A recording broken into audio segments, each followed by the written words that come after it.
So let's start a trend. How about everyone who's like living in Texas, we all just move out to California? Does that sound like a good idea? Nope. Sure.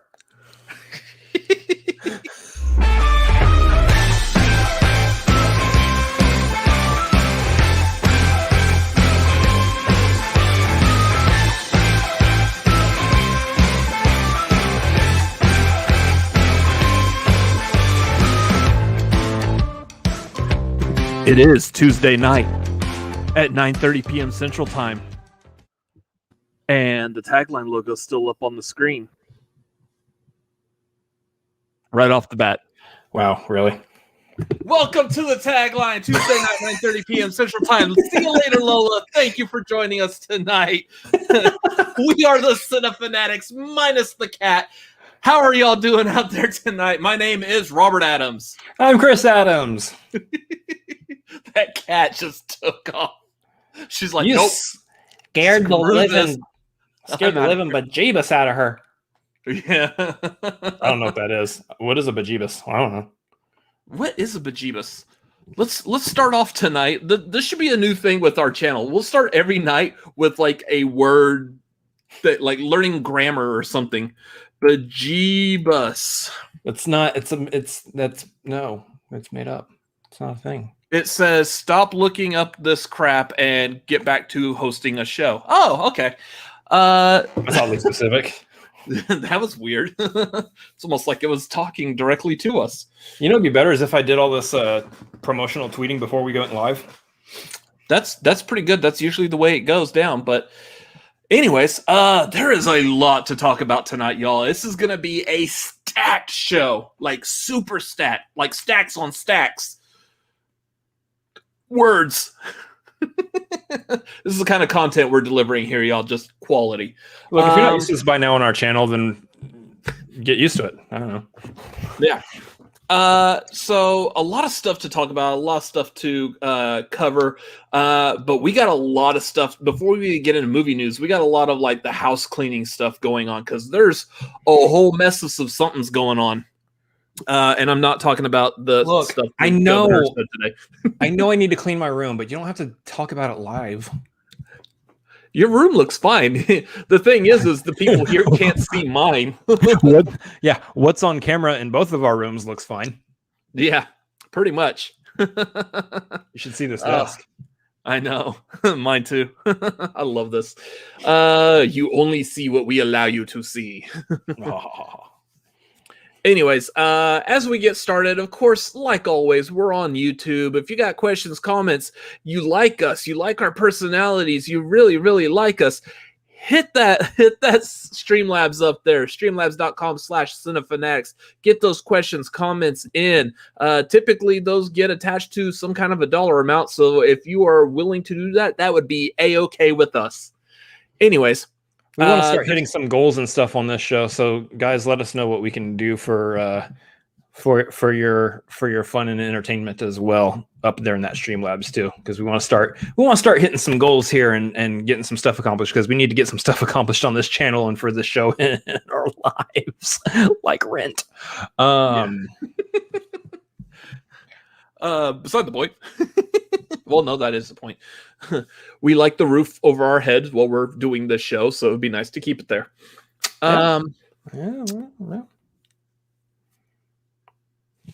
Did we have like? I know we had, I guess, some kind of issue. Is there an issue with the? Oh yeah. Okay. I see what the issue is with the Streamlab link. Oh, in the description. I don't know why it does that. Because you copied it from a description and pasted it back in here, so it cuts it off at the Cinefanat. I get that, but it doesn't always do that every time. So okay. Are you able to correct that, or? Yeah, I can fix it real quick. Okay. We will have that work in here in just a bit, PC. Thank you for letting us know, though.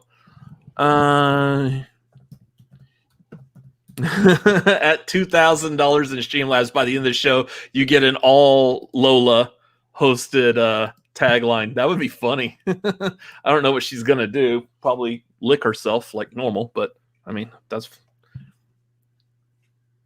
yeah. Keep it going. I'm working on stuff. Come on. Cool.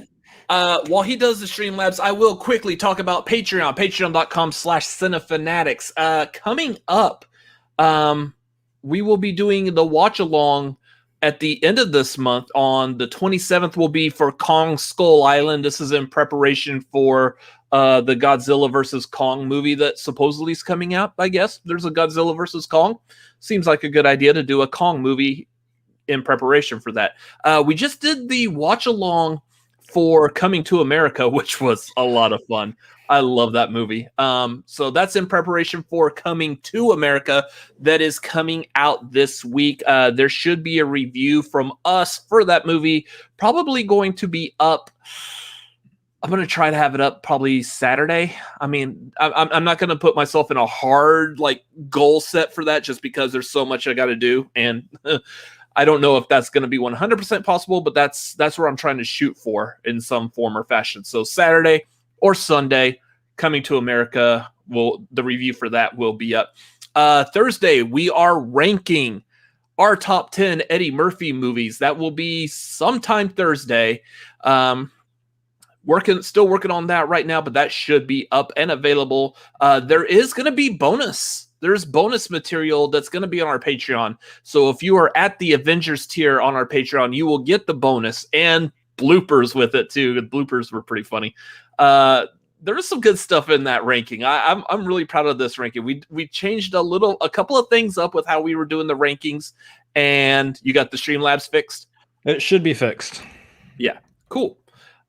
So yeah, we changed some things up with that. I like how this ranking video is going, so please come watch it. Let us know what you think. This is all in preparation for Coming to America. I'm so glad when this movie's over and we don't have to throw up the 2 every time we mention it. I was actually talking to a coworker, kind of a side thing. I was talking to a coworker about this because she was asking me, she's like, hey, when does that Coming to America sequel come out? I says coming out this coming Friday. She's like, okay. And she was jotting it down in a calendar to remind her, but she put it as Coming to America, the TO. I was like, well, no. That's the original one. She's like, oh, do I need to spell it Coming to America? And she threw up the 2 fingers as well. I'm like, well, now you look like us on our YouTube channel. So they're talking about this. Please, no gang signs. Yeah, for the most part. So that's what we have coming down the pipe for pretty much anything Eddie Murphy related.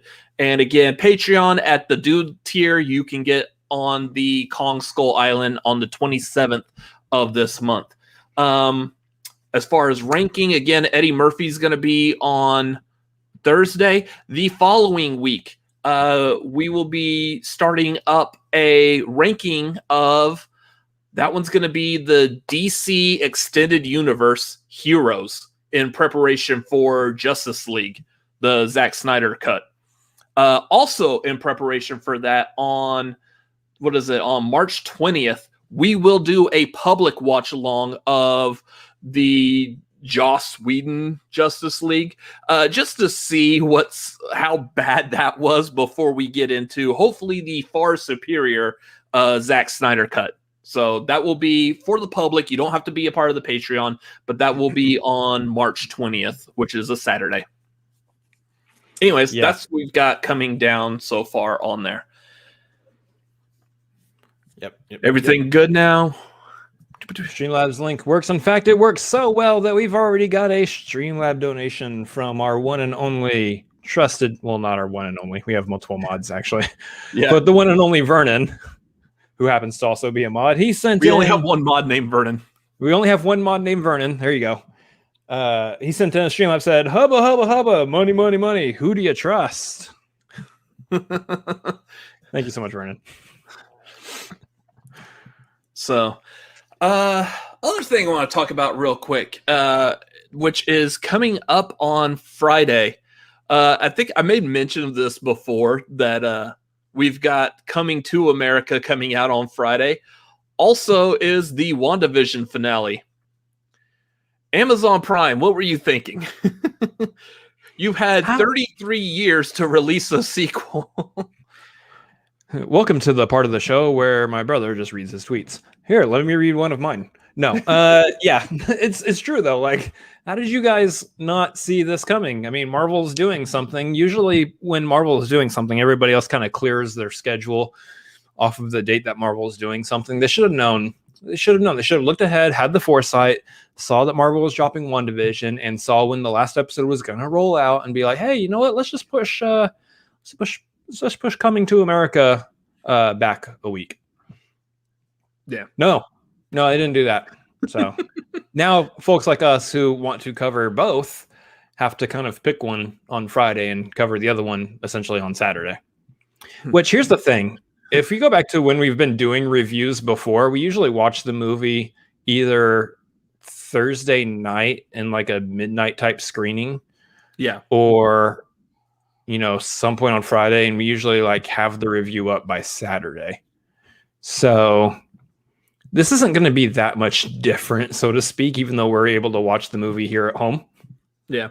The major difference in that, though, is typically it was like on a Thursday. We would usually go get like a showing like 7, 8, 9 o'clock, depending on if I'm working and what time I get off work. Mm-hmm. We would get to the first showing that we're able to get to. As soon as we're able to physically see it, we watch it.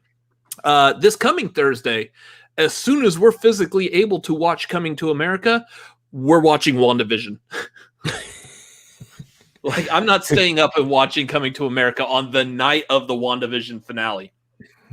However, we probably will be watching it immediately after our WandaVision breakdown on that Friday.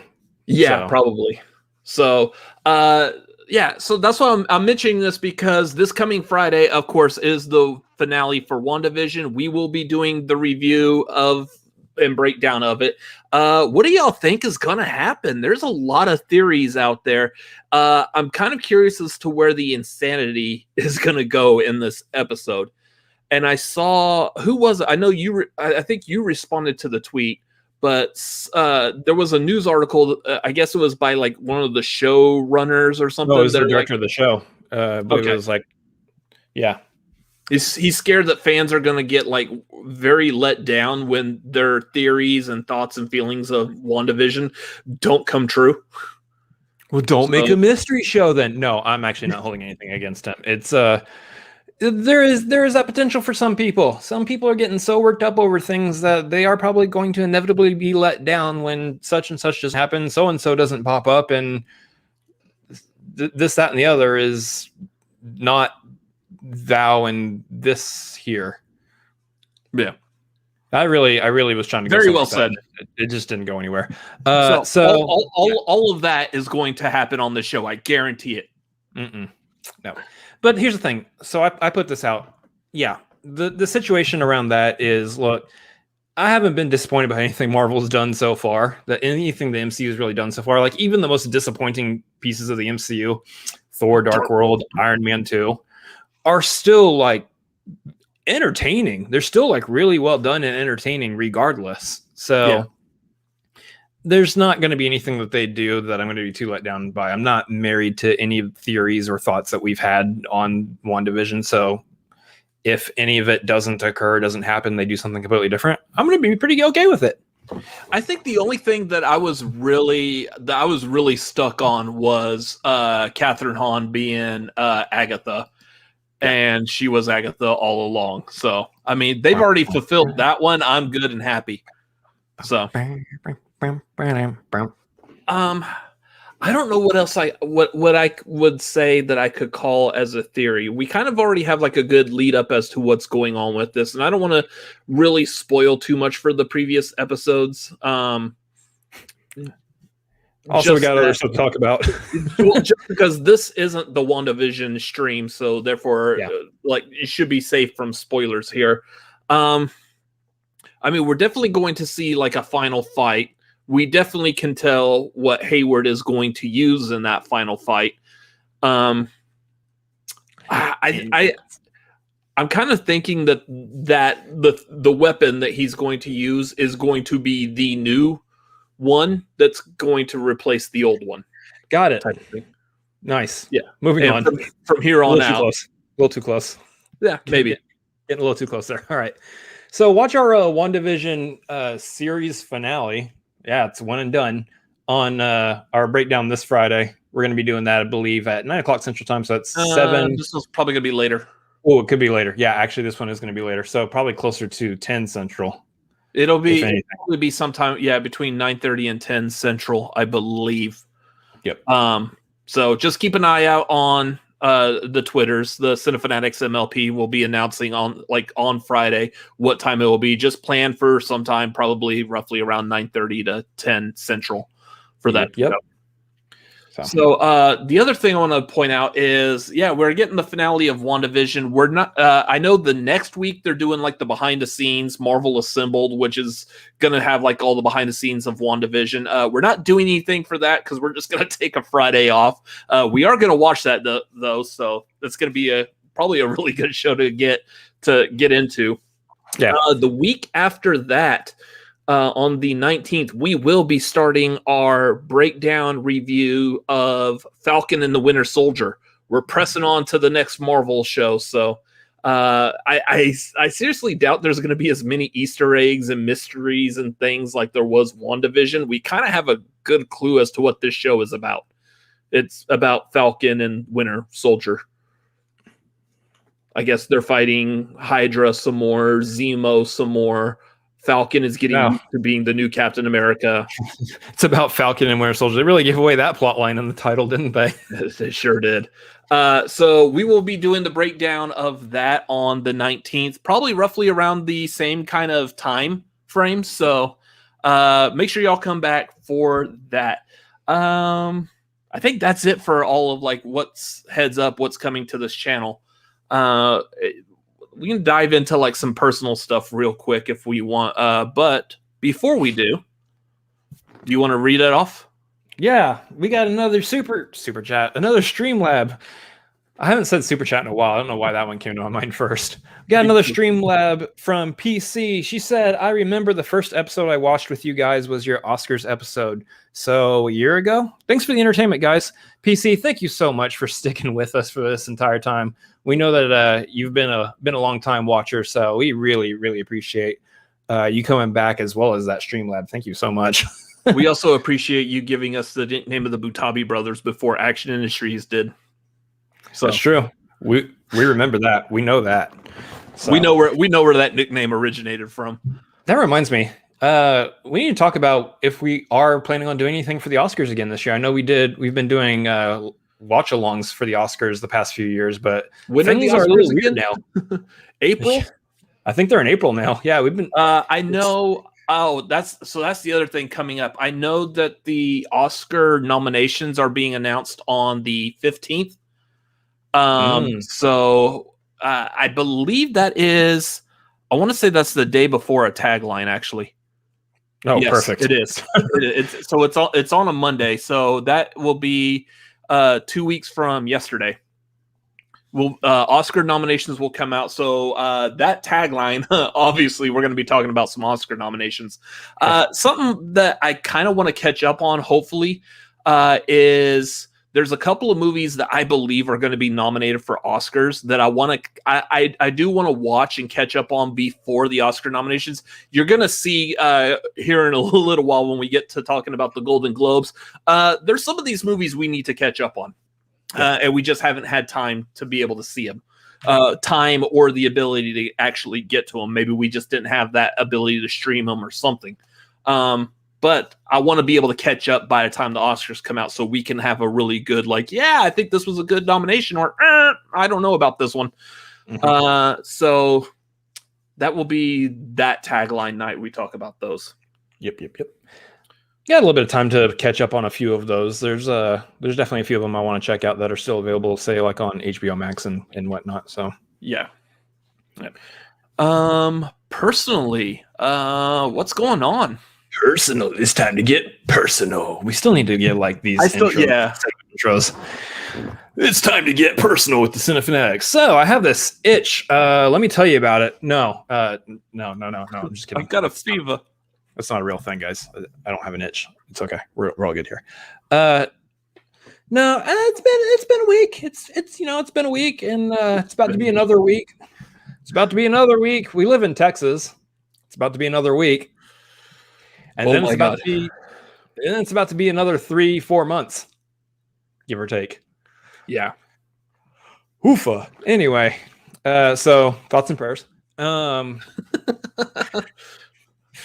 So that yeah, a bunch of interesting stuff happening. I'll just lay this out real quick. I have a really important announcement. I think this is a good place to kind of stick it in, guys. If y'all would look at the description of this video, I don't know if you guys have seen the descriptions of any of our taglines or really anything we do. We usually post a bunch of our social media links and stuff down there, including links to Letterboxd. I haven't looked at it. You haven't looked at it? No. So if you go back to any of our past videos, all these links usually have his Letterboxd link in there. And then for me, it says never going to be ready. That is a lie. Apparently, I have worked on it. There's a time frame to the word never. Yeah. Typically when you say never, it means never. It's a lie. We know what never means. We don't know what bejeebus means. Exactly. I have worked on it. There is a letterbox that has a culmination of all the movies that I can remember that I have seen.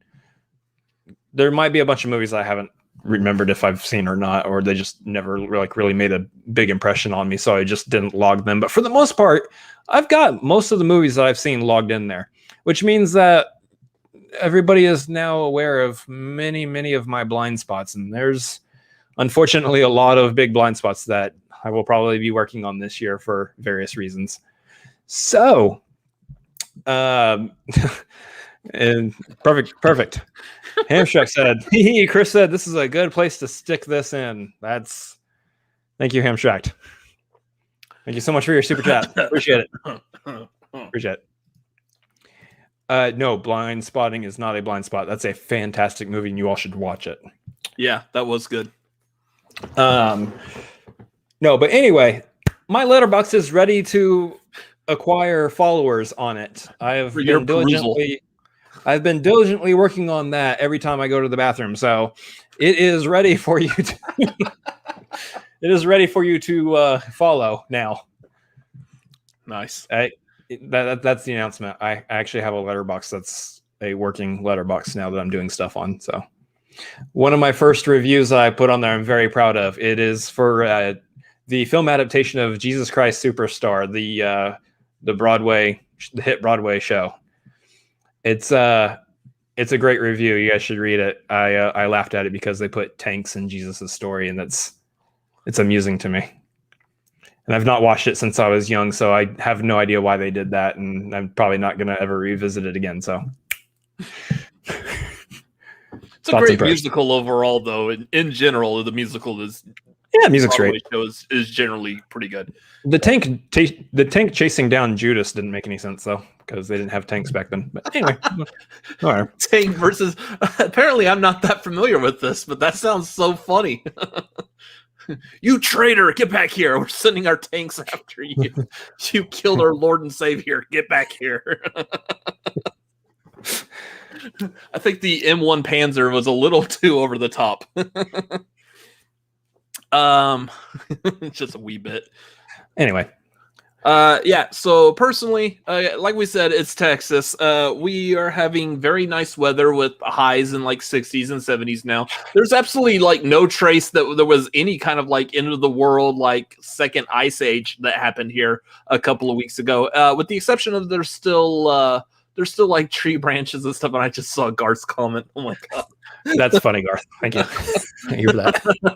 No, we're not putting that on the screen. Thank you. That's pretty good, though.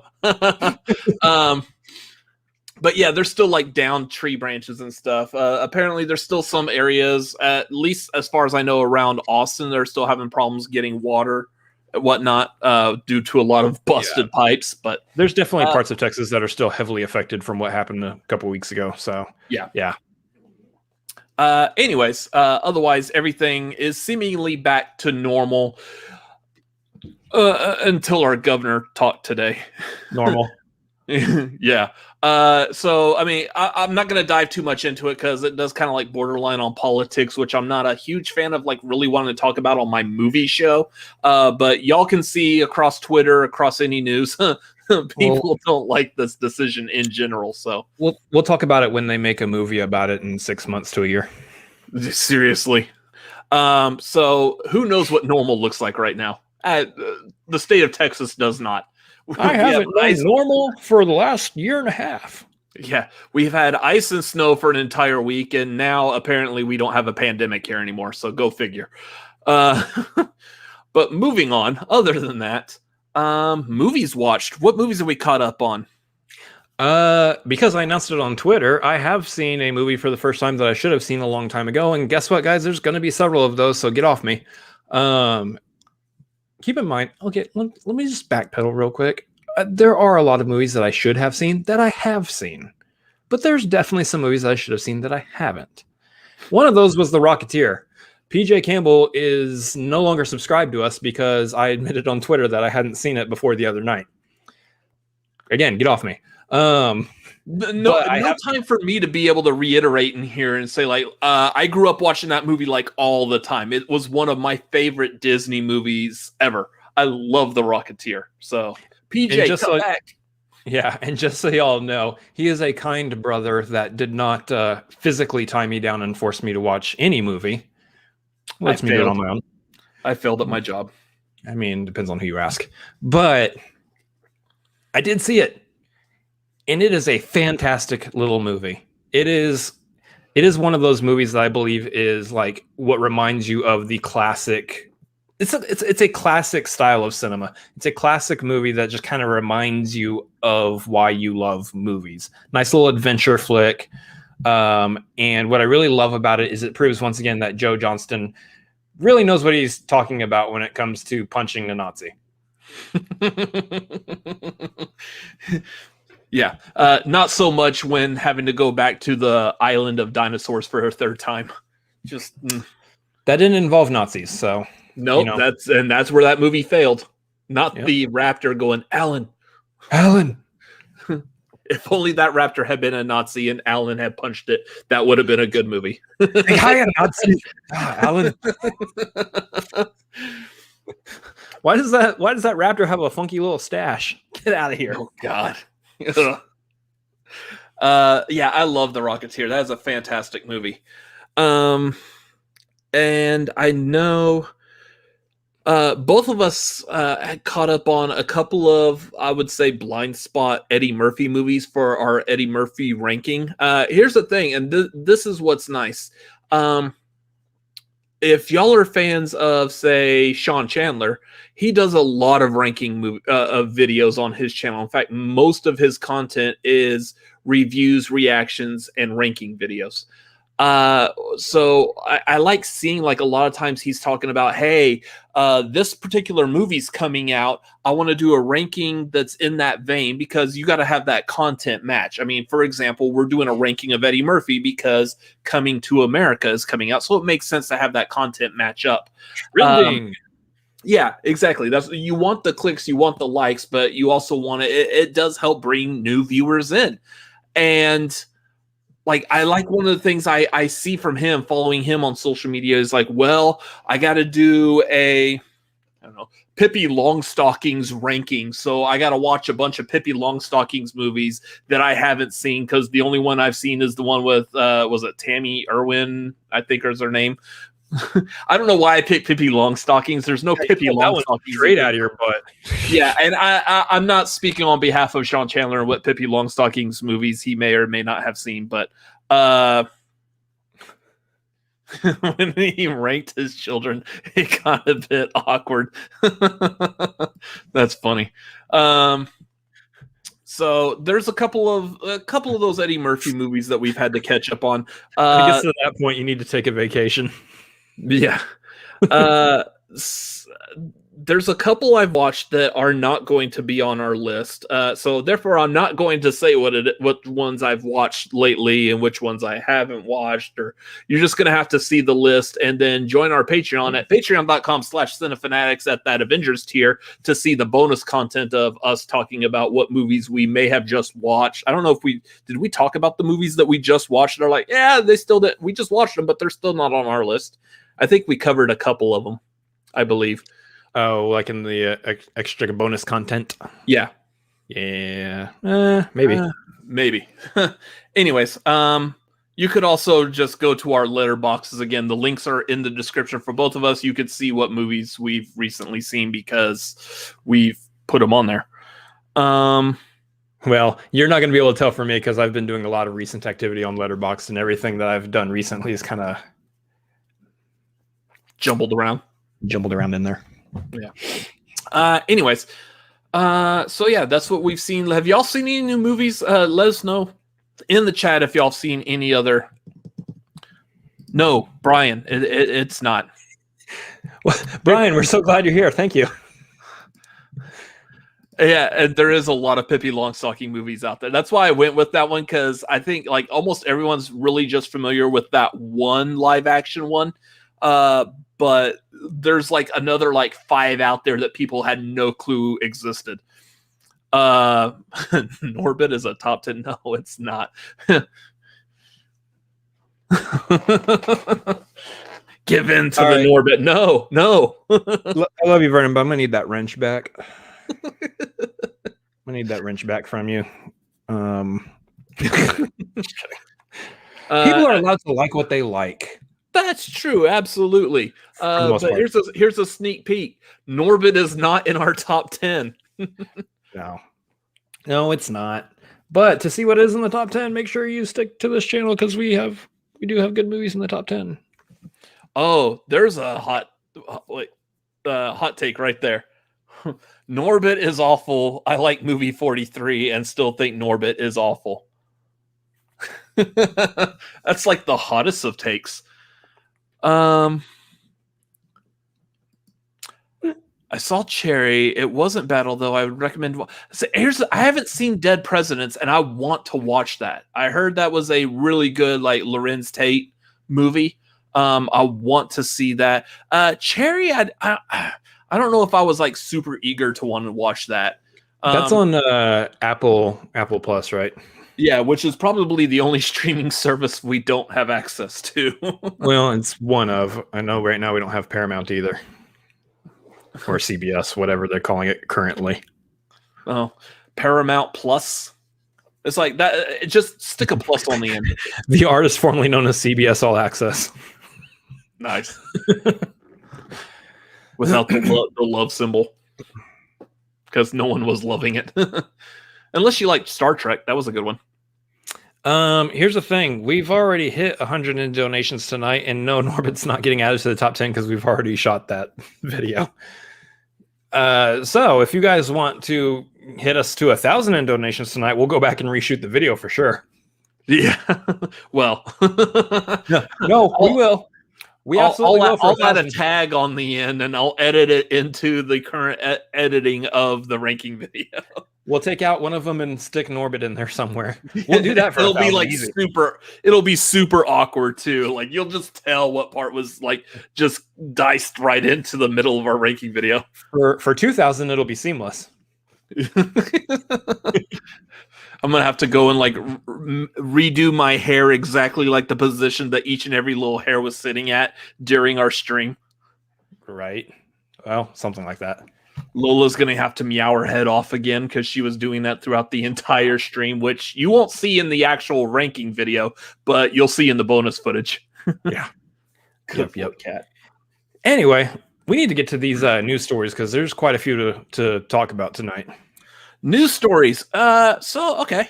Going back, if y'all remember, way back last week.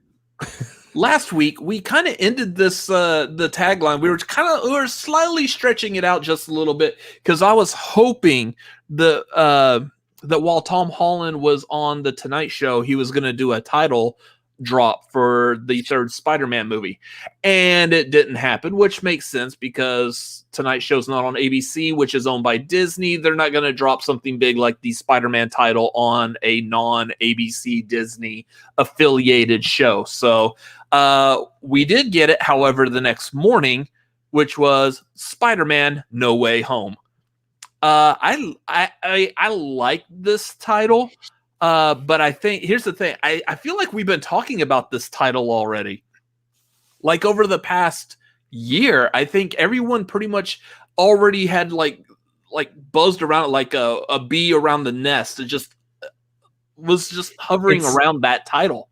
It's the one title that I didn't see from anybody. It is the one title that has the word home in it that I didn't see a single person on Twitter say ever. Which is hilarious to me that the studio can still manage to do something like that. Where, yeah, you guys play around with your ideas with home and home for Christmas and home away from home and all those little jokes that you got out there. But we're gonna pull out the one name that you didn't even think about this entire time, which is simply No Way Home. No way.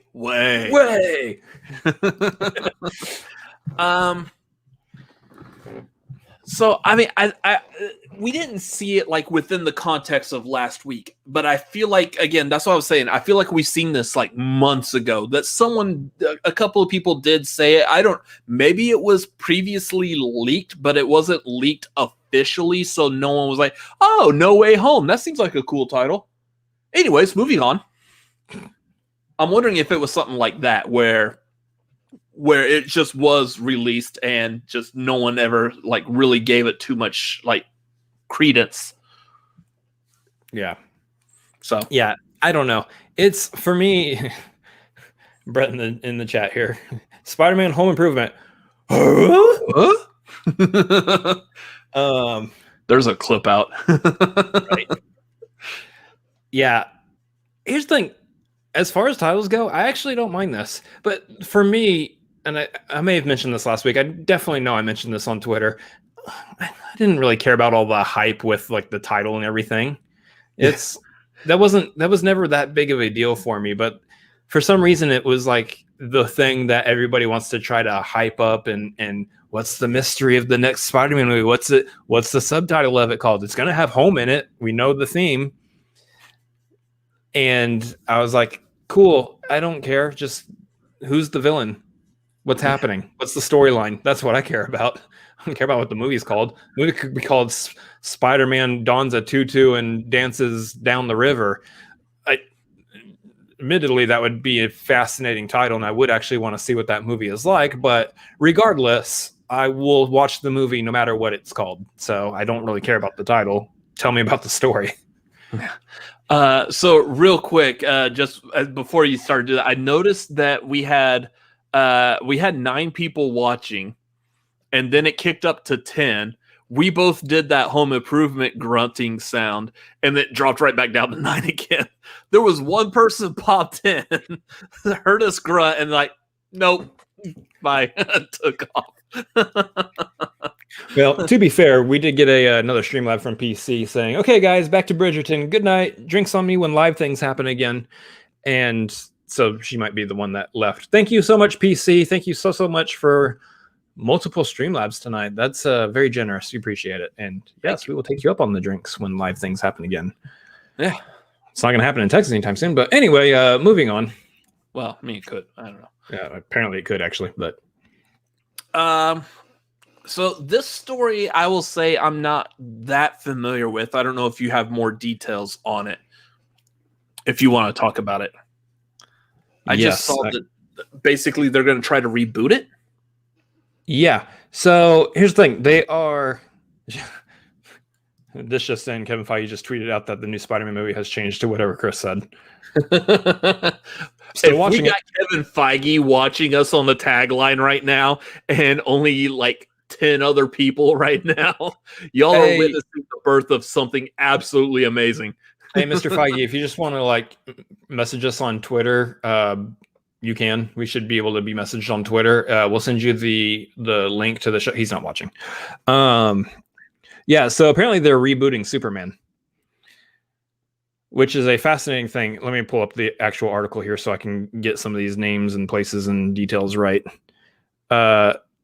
Yeah, so they're wanting to reboot Superman. It's going to be under the production of Bad Robot. So J.J. Abrams is producing this, which, first of all, I'm on board with that idea.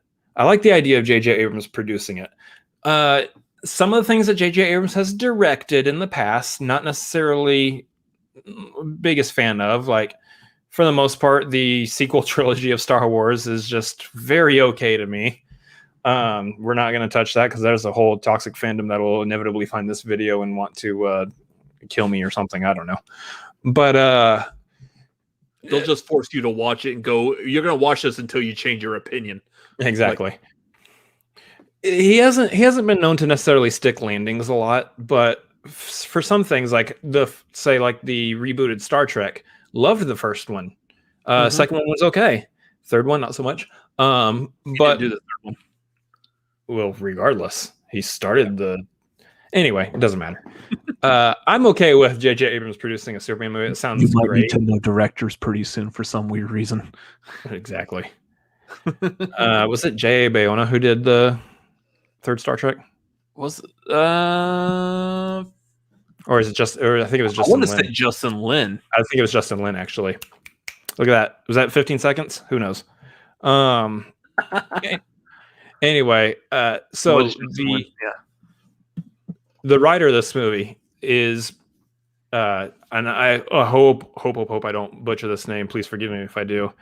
Ta-Nehisi Coates. Garth was ready with that one too. Yeah, he was ahead of me on this one. Hey, Garth, let me know how I did. Direction the show was going. let me know how I did, Garth. He said, "Nope." Look, did I get the last name right? Coates? Can I just go with Coates, Mr. Coates? I'm just gonna call him Mr. Coates. Is that a Mister? Yes, it is. Oh, okay. That I do know. Yes, he's been hired to write it. But what interests me about this is that he's also been known in comics too, writing some comics. In fact, from what I read up on, he did a storyline or a series of storylines within Black Panther that are one of the reasons. Ta-Nehisi Coates. Okay. We're kind of close. We're talking about like Star Trek stuff, not Star Wars. Right. No, we're talking about Superman. And anyway, he has been known to write a story or a series of stories within the Black Panther comics that actually were one of the reasons why a film adaptation was made of Black Panther. So that at the very least should get you interested in a new Superman story. My question though is this, they're framing this like a reboot right now, which I don't know if I'm fully on board with a reboot in general, because I still want a Man of Steel too. I still want Henry Cavill. Is it a reboot starring Henry Cavill? I mean, are we redoing the Henry Cavill stories? Because if that's the case, fine. Obviously, you're keeping it within the canon that we've already established within the DCEU. Or are we doing a completely new and different Superman? Which there is rumor that could be what it is based on the direction they want to go with this Superman. I still want a Man of Steel sequel. So if they're keeping it within the DCEU canon, what's established so far, that's really what I would prefer. But also, I know that they're making a Batman movie that isn't technically within that canon. So if that's the direction, then cool, give me a different Superman.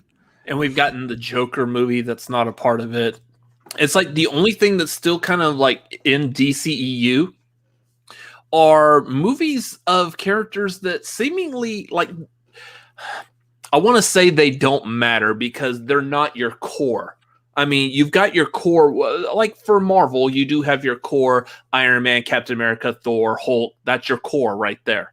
Yeah. You do have your core in DC as well. Superman, Batman, Wonder Woman, pretty much almost everyone who is in Justice League. I mean, I would even consider like Flash if they decide to attempt Green Lantern again, that's a part of your core.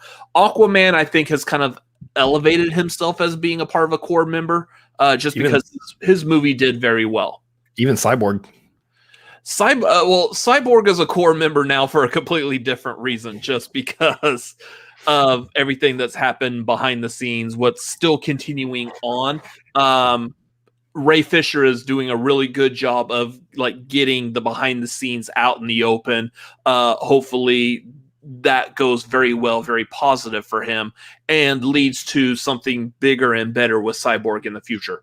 But I mean, even prior to that, Cyborg graduated from the Teen Titans into the main 6 or 7, however many they really inevitably wanted to put in the Justice League. So yeah, Cyborg was already heading in that direction.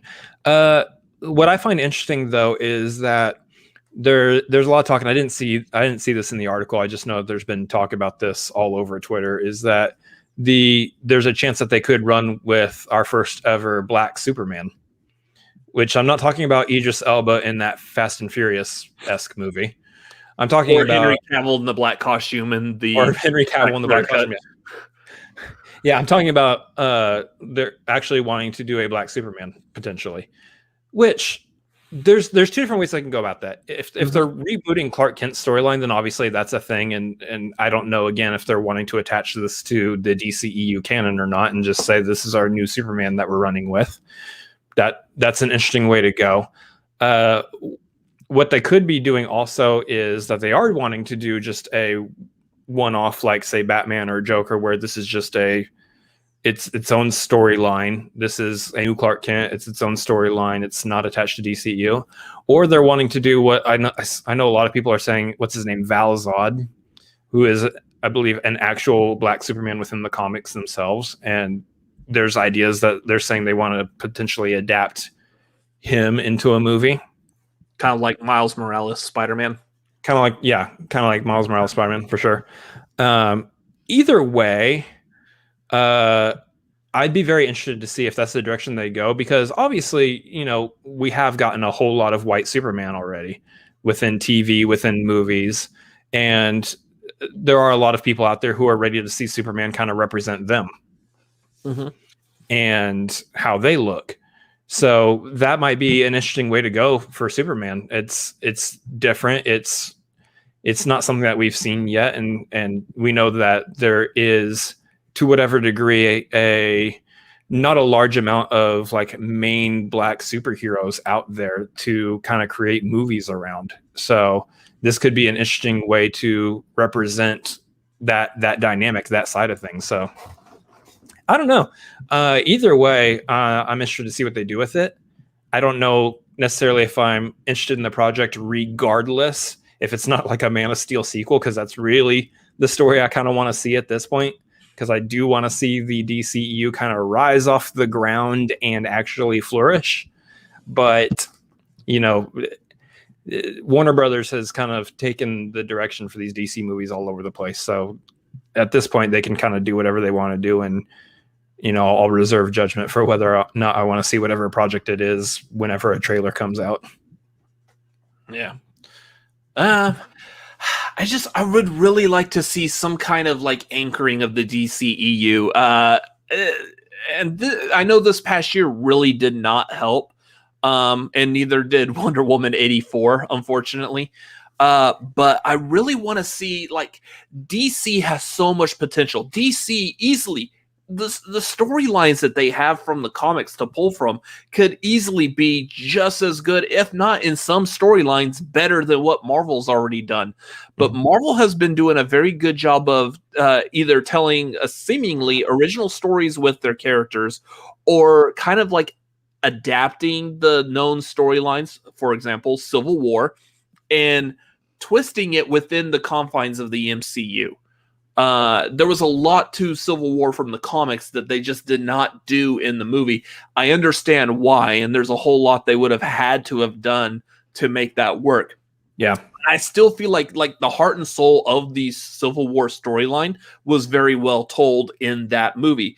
DC has that potential also, and there's a lot of great storylines they could go for. I would like to see them not only anchor like the solidified like current universe, but they could within the DCEU jump forward ahead, go tell like some Batman Beyond stories, go back into the past, tell some like Golden Age stories with like the original Sandman, the original Flash, Alan Scott's Green Lantern, stuff like that. You could easily go back and tell all of these stories. Yeah. That's what I want to see what them do. But I feel like they're jumping around too much. They don't have like a good, clear focus. And again, we've talked about this numerous times. They don't have a good, clear Kevin Feige like Marvel does. And that's what they're desperately needing to get. And I'm into like business type stuff, but I don't run a studio, obviously.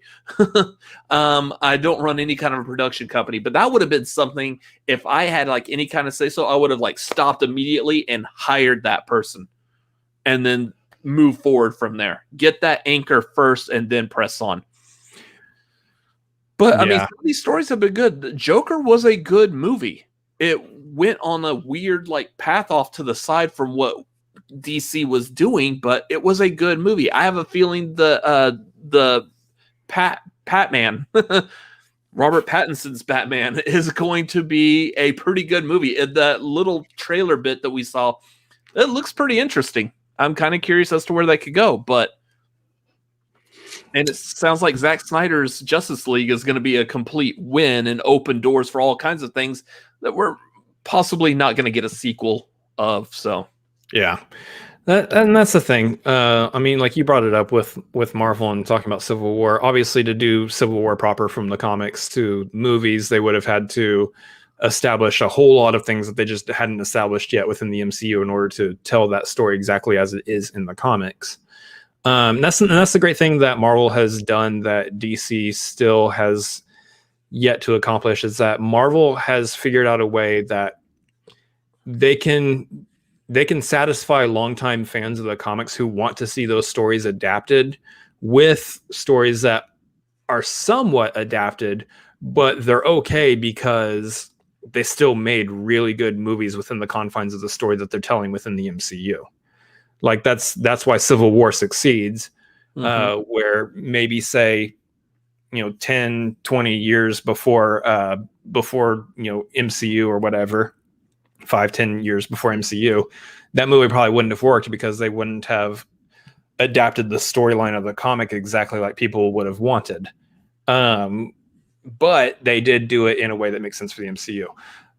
For DC, I think that's just something that they haven't quite figured out how to do yet, is one, really do well about adapting any kind of storylines from the comics well, but do it in such a way that you're able to do it within a larger storyline, a shared universe that actually makes sense canonically within that universe. There's just a whole lot of aspects of the DCU that they just haven't been able to do yet. And obviously it's because, like you said, that they don't have a Kevin Feige type person. They don't have somebody whose one job it is to hold everything together and keep it together.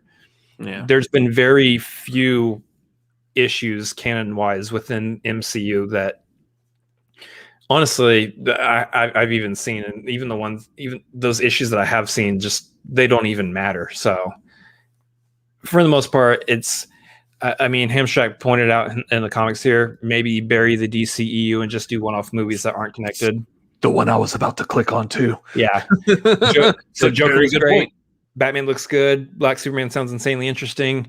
DCEU should just take a long nap.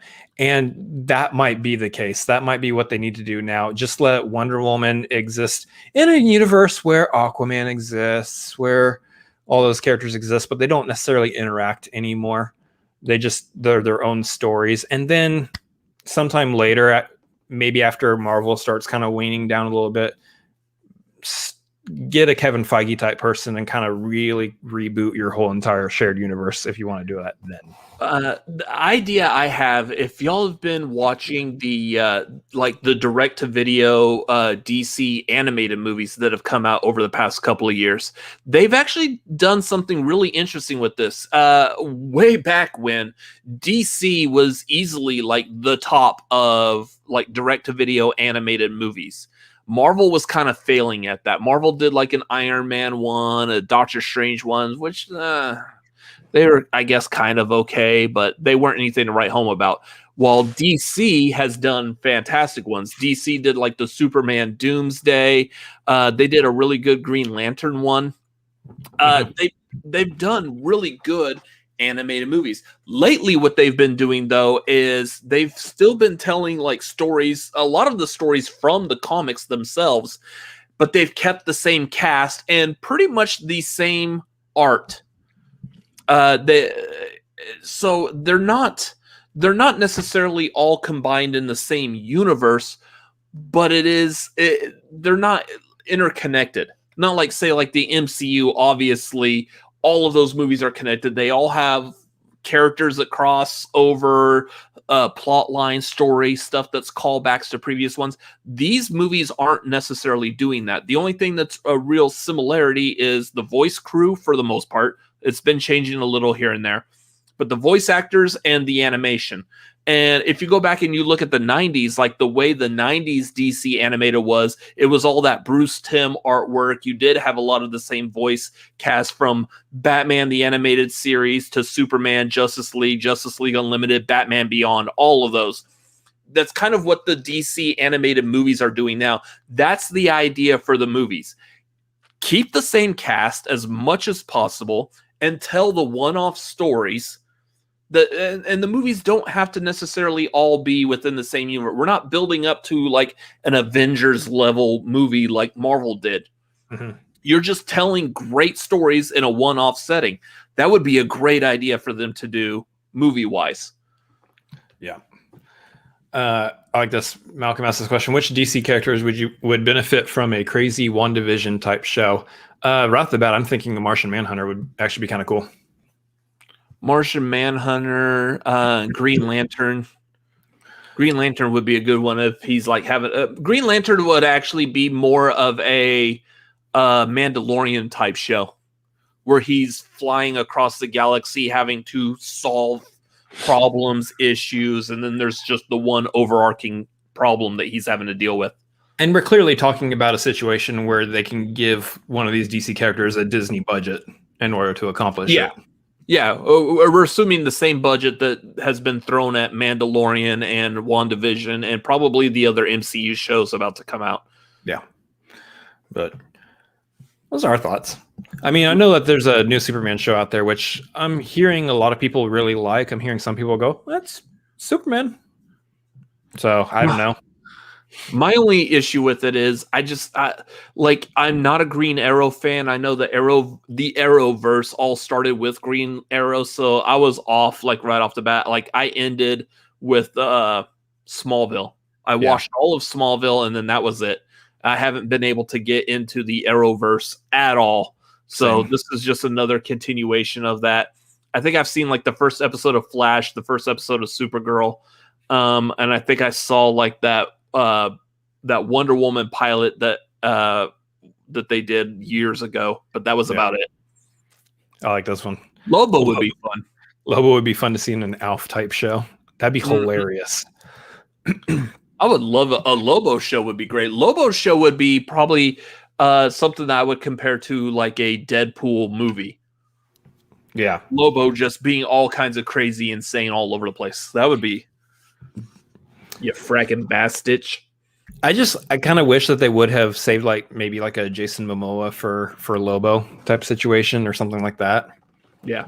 But oh well. Moving on. Let me see real quick. Do you have something you want to like vamp with maybe for a bit? For just a minute? Yeah, plug some stuff real quick. So things that we can plug that we hey look, there I am. For some reason I'm still the picture on his for some reason. Look at that Well dapper, done. Well, very well done. Dapper young man right there in his tie. The thing is that we can plug stuff, but we've plugged pretty much everything right off the top, guys. Again, like if you're not on the Patreon, we got the Discord on there. We're really wanting to actually build stuff out on the Discord. So I know like several of y'all watching are already part in there and are actually really doing a lot to actually make that Discord a place to go and visit over and over and over again. So definitely hop on that Patreon, guys, and be a part of building that community out on there. That'd be wonderful. Vern asks, do we know what this month's watch along is? Yes. This month, March, is actually having 2 watch alongs. We are doing a public watch along to Joss Whedon's Justice League right after the Snyder Cut drops, so that we can laugh at it and figure out what's going on, what the differences are, and all that kind of stuff. It should just be like a fun time to grab your drinks and just do nonsense. That's going to be a public watch along, I believe. You said do nonsense. If you live in California, Colorado, we're gonna nonsense is legal. We're gonna do, yeah. Well, you can partake of that nonsense if you want. It's not necessarily nonsense, but hey, do what you want. That's going to be on the 20th of this month. Then on the 27th, in order to celebrate the Godzilla versus King Kong coming out, we're doing the Patreon watch along. Is going to be Kong Skull Island. So both of those are going to be on those back-to-back Saturdays of this month, I believe, typically around the 9 o'clock Central Time hour-ish. So I think that's what we're trying to keep them to. No, I'm the older brother. Chris is the Earth 2 version of me. No, I'm the Earth 1 version of myself. Well, there's that also. Bunch of whatever. I couldn't think of something there, but just go with it. Okay, just go with it. So what's going on here with this? What was it? The CBS All Access turning into Paramount Plus. This has been something that was announced, and there really wasn't anything to really base this off of, except again, for Star Trek TV shows. And I want to go back real quick because I do want to point out. I know I asked a question and then just moved on from it. So, yeah, the basically what's happening here is that CBS All Access is turning into Paramount Plus, but not only are they doing all of the Paramount owned properties like the Nickelodeon, the MTV, Comedy Central, all that stuff's going to be on there. They're taking movies that are going to be released in theaters for 45 days, and then they're going to be immediately put into streaming.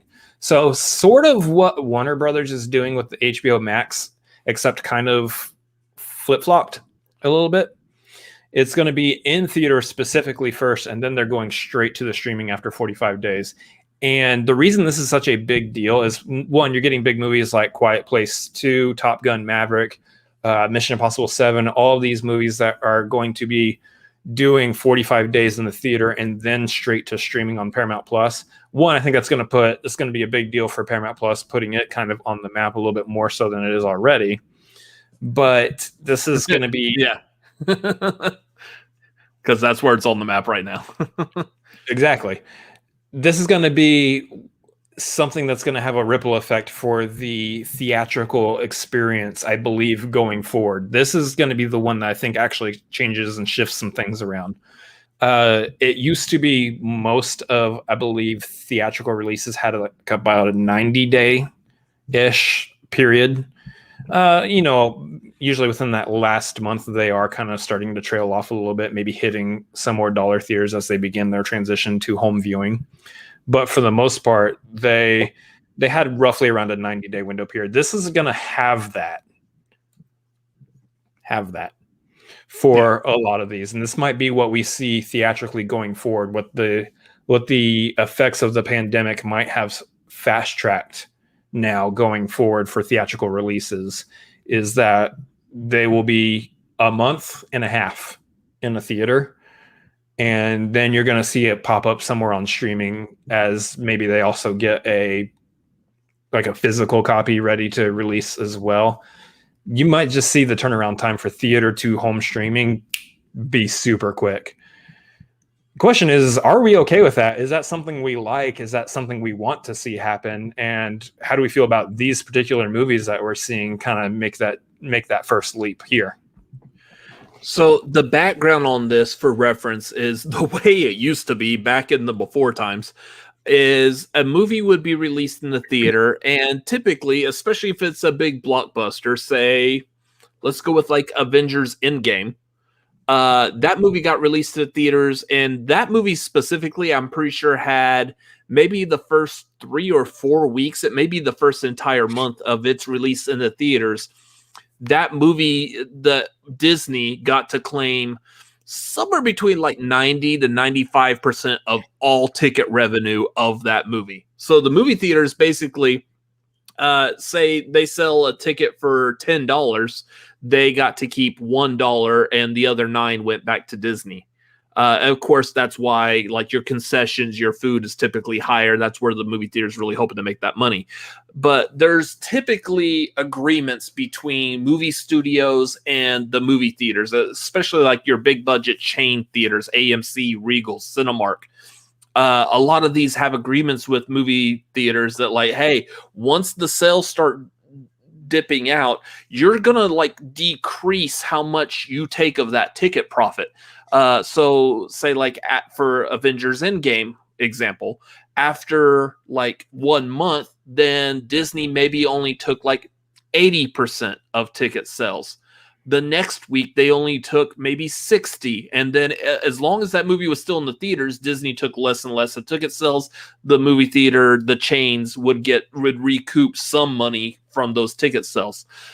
But that's the idea with a big budget movie, is hopefully maybe eventually the theaters would make some kind of money off of it.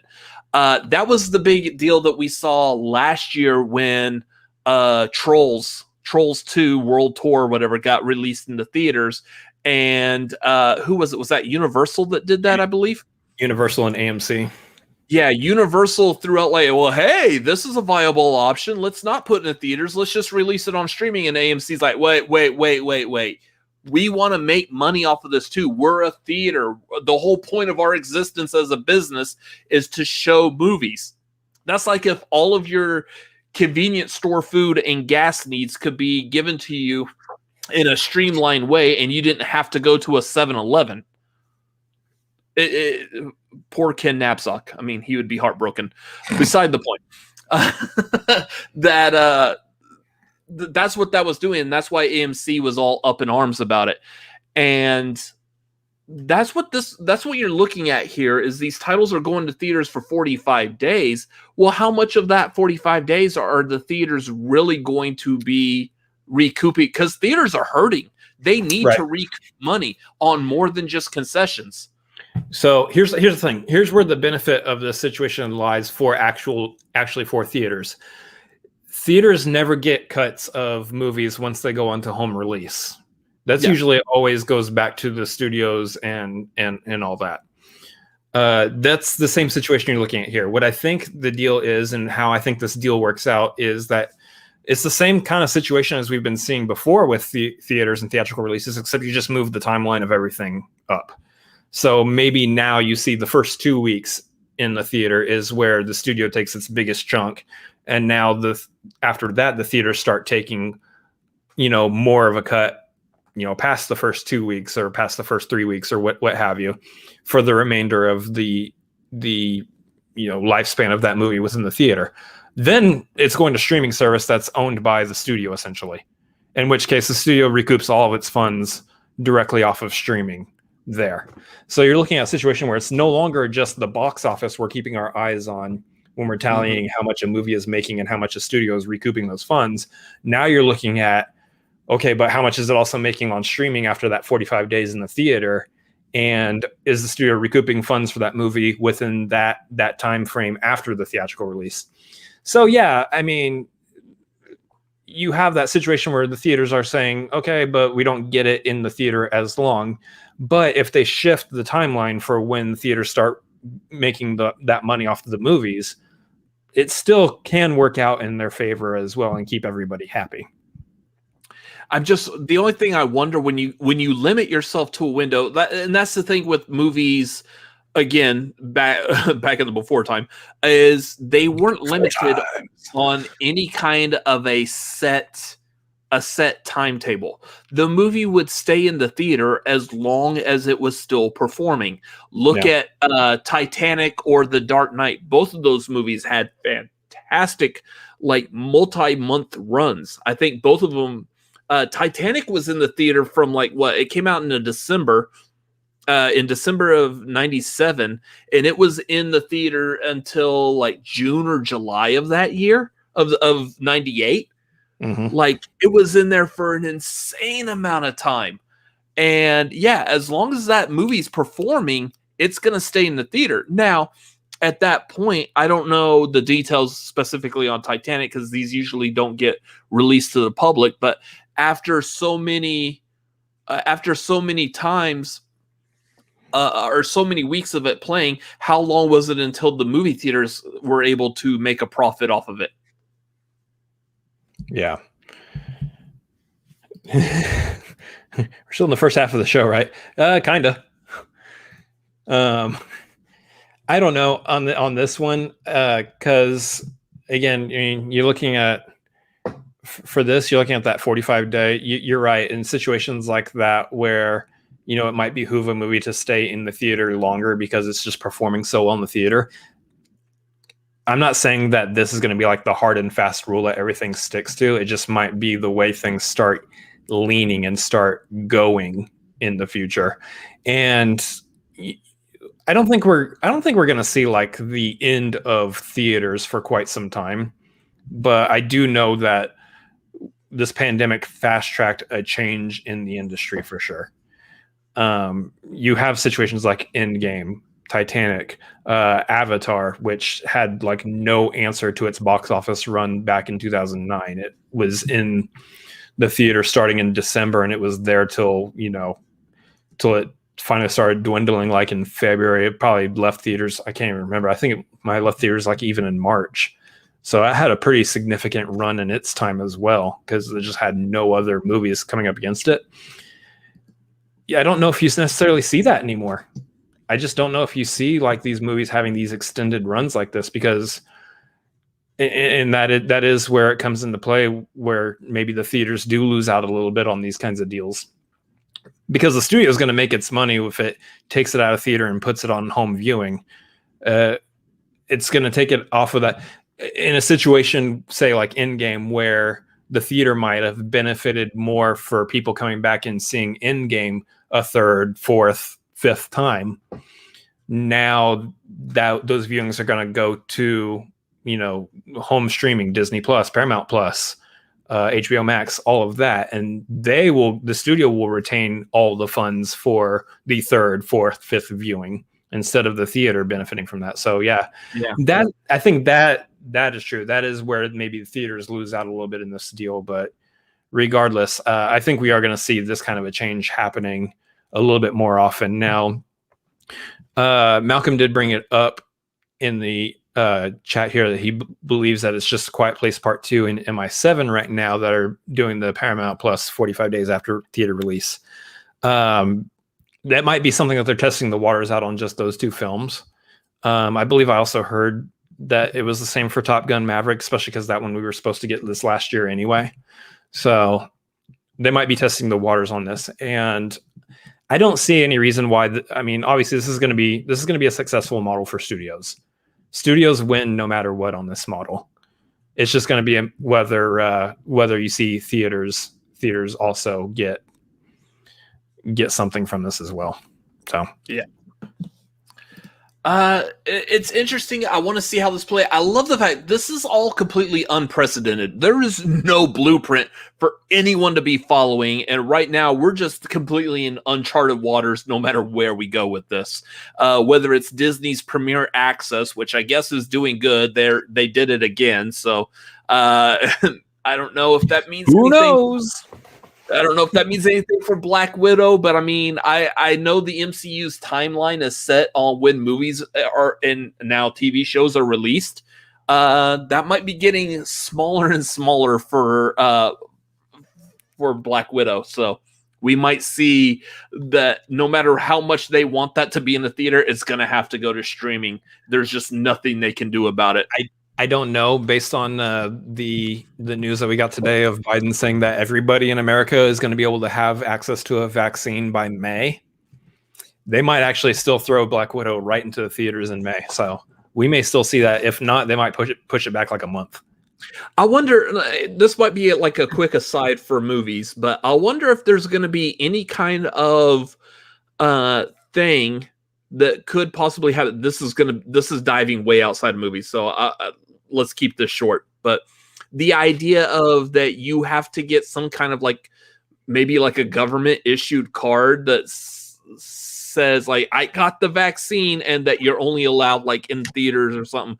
That sounds like some kind of futuristic, like dystopian movie that I don't want to be a part of. I don't think that's going to happen.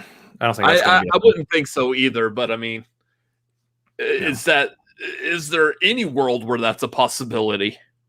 Here's the thing, like on the flip side, like just talk about it briefly. Like, I'm not comparing COVID to the flu because I know like people do that all the time and they're wrong. COVID's really, really bad. But the flu does kill people also, and people aren't having to present a government issued card for flu vaccines. So I don't think that's going to happen for COVID either. Yeah.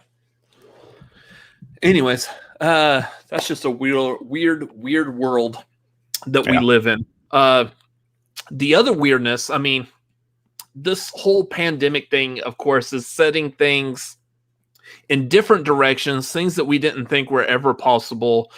I remember when we first started Tagline, I think what our second episode was talking about South by Southwest here in Austin, Texas being canceled. Which, by the way, we're coming up on that 1 year mark. Just to let everybody know. It's been 1 year since we started the show. So here's something. Since we're going to mention that real quick, I will point out by the time the next Tagline next Tuesday arrives, it will have been 1 year that my face has been blessed with really nice facial hair. So the quick history on my facial hair, because y'all are dying to know.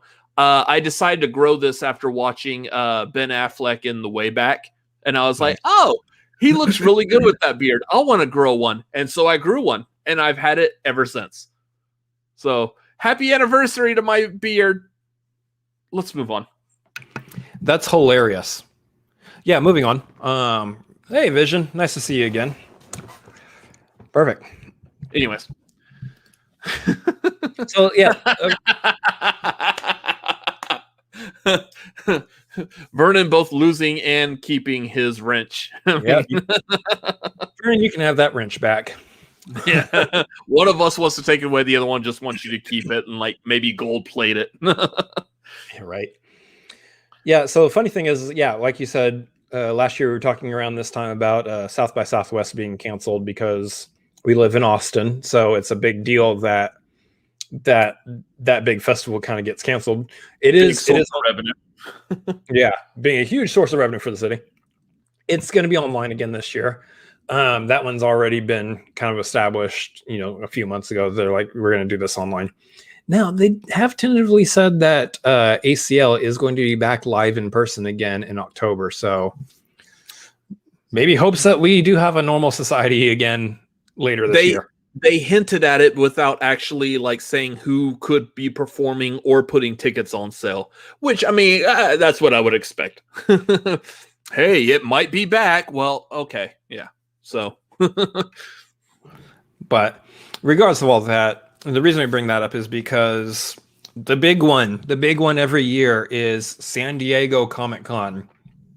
And that's the one that, people fly in from all over the world for. I know people fly in all over the world for South by, but that's moving on. San Diego Comic-Con is a big one for all of us nerds out here who love movies and love our properties like Marvel and Star Wars and DC and all sorts of stuff you see get shown at San Diego.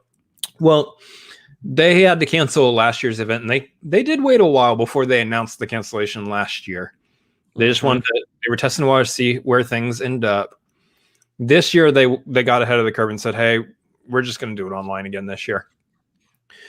We're not going to do a big in-person convention like we did before. It's It's going to be online, and it's not going to be as big this year because honestly, we're going to be running out of cash here pretty soon if we don't actually hold a big event. So I believe they're just keeping it to one. I think their online is actually going to be 3 days this year, but I know that they were also talking about the potential of doing a smaller in-person convention, I believe around November, that I think is also supposed to be held like to one weekend to just be in 3 days. So that's going to be kind of the situation we're looking at again this year. They do have plans, it looks like, to do Comic-Con in full again in 2022. So that I think they will be able to do. I think we are looking, based on what we know, if there's not some like other random freaking disease that pops out of nowhere that we don't have a vaccine ready for, I think we're good for San Diego Comic-Con 2022. But for this year, yeah, it's unfortunate. It looks like they're having to cancel the in-person again. Yeah. Here's the thing, like with the online, if we look back, that Disney Investor Day, that was a great presentation. Like, here's the thing with that was very reminiscent of, especially lately, Apple's presentation. If y'all are a fan of Apple computing software, hardware stuff, they usually have really good presentations when they announce their new gear. You're like, that's weird. It's just Apple. Just people know what Apple is. It's that fruit company. They usually have really good like presentations when they're announcing new stuff, especially like for this past year. They've been doing everything virtually, and they've done like fantastic.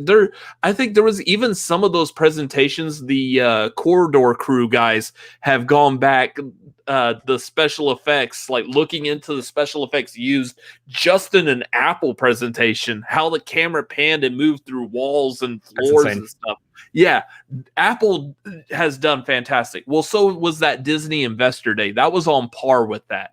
Yeah. So it is possible to be able to pull off that kind of a presentation virtually and make it look good. Even more so than that, like you bring up the Investor Day, I raise you DC fandom. That the way they did that was leaps and bounds better, and it's something that Comic-Con didn't really live up to. DC did their own presentation like so well last year. Didn't we had like what, like 2 or 3 weeks in between the Comic-Con at home versus the DC fandom event? Yeah, something like that. They and this is the thing. The Comic-Con, I believe they need to take a cue from what DC did and how they did their presentation.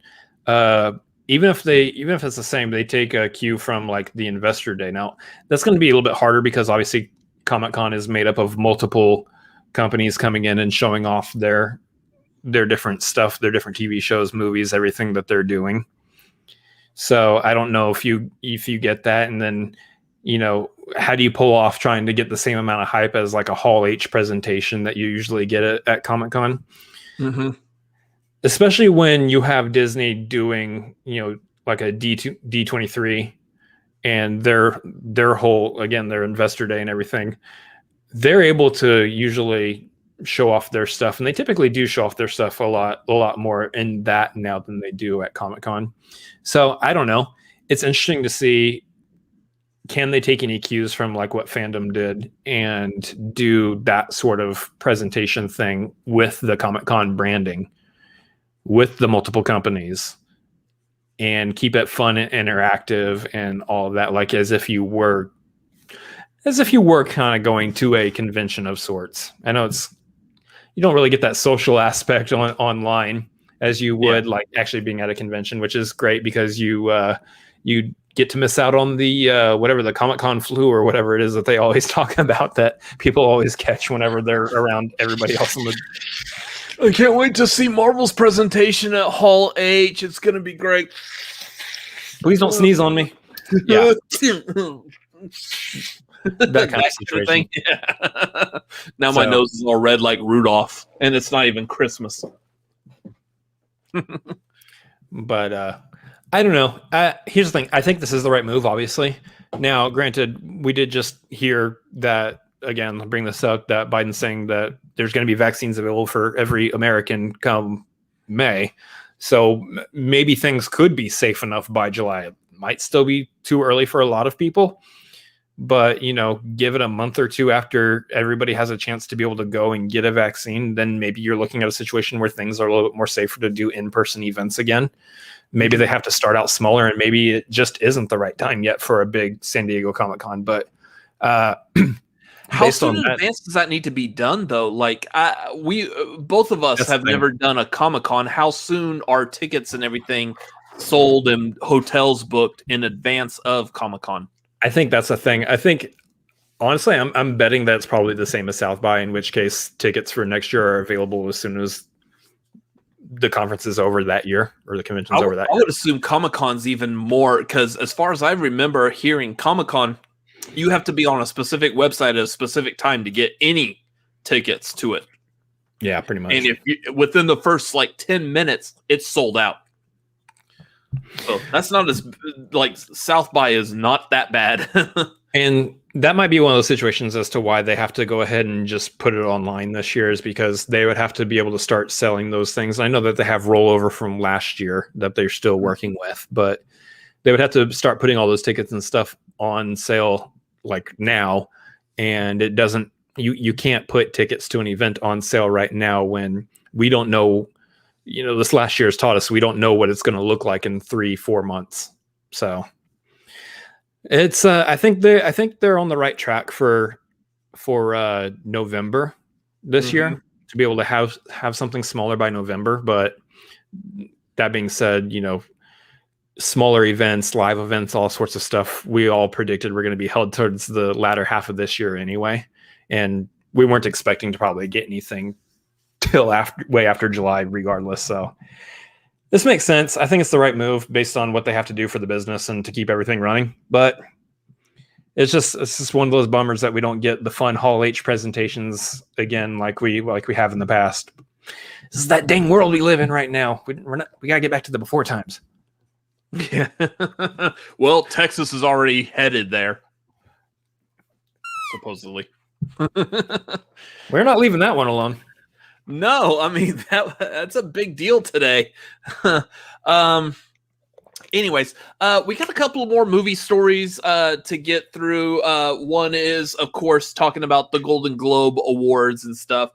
So yeah, again, this is probably gonna be a longer episode than we've done lately. So again, y'all have anything else y'all want to add to it? Again, streamlabs.com/cinefanatics. Great place to get questions, comments. I would say, we were talking about hitting some kind of a quota, some kind of a donation goal for tonight. I would like to hit 200 at least. That would be cool. We're on a really good path to do that. If y'all could help us out, that we joke about this is what's going to help keep a roof over our head. No, it literally is right now. Today is March 2nd. We need to pay rent. So anyway, if y'all could help us out, any other questions, comments, anything y'all want to do, streamlabs.com/cinefanatics. Great place to do that with. Yeah, we're roughly about, say, 90-ish away from hitting the 200 goal. So anything you guys can do to help out is big, and it's huge for us. So let's move on to that little review we got to do. Yeah, I was kind of hoping Lola would help me with this one, but she is weirdly absent during this. So anyways, so over this past week, we have, again, on this path of the fact that HBO Max is releasing movies in the theater and on HBO Max at the same time, we were blessed with Tom and Jerry. This is a live-action adaptation, live-action-ish adaptation of the classic cartoon Cat and Mouse, yada, yada, yada. We all know Tom and Jerry. It's a Space Jam, exactly. So I have watched this. My brother has not, but I did watch this movie a couple of nights ago, and I kind of want to like impart like real quickly some thoughts and feelings on this. If y'all have seen it, let me know what y'all thought of it in the chat. If you're watching this live, if you're watching this on a replay, let me know what you thought of it down in the chat. I'm kind of curious because I haven't heard too many reviews or people's opinions of this, so I'll kind of see if people agree with me on this. I did like the Tom and Jerry cartoon as a kid. It was looking back as an adult, it's very formulaic. It's just Tom versus Jerry. For the most part, there were a couple episodes where they did like have to work together, maybe for some other reason, maybe Spike the dog or whatever the dog's name was. I think it's changed a couple of times. Yeah.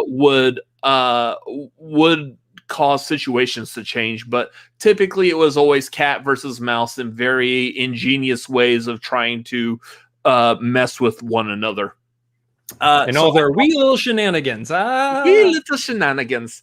I do like that they kind of kept that playfulness in there.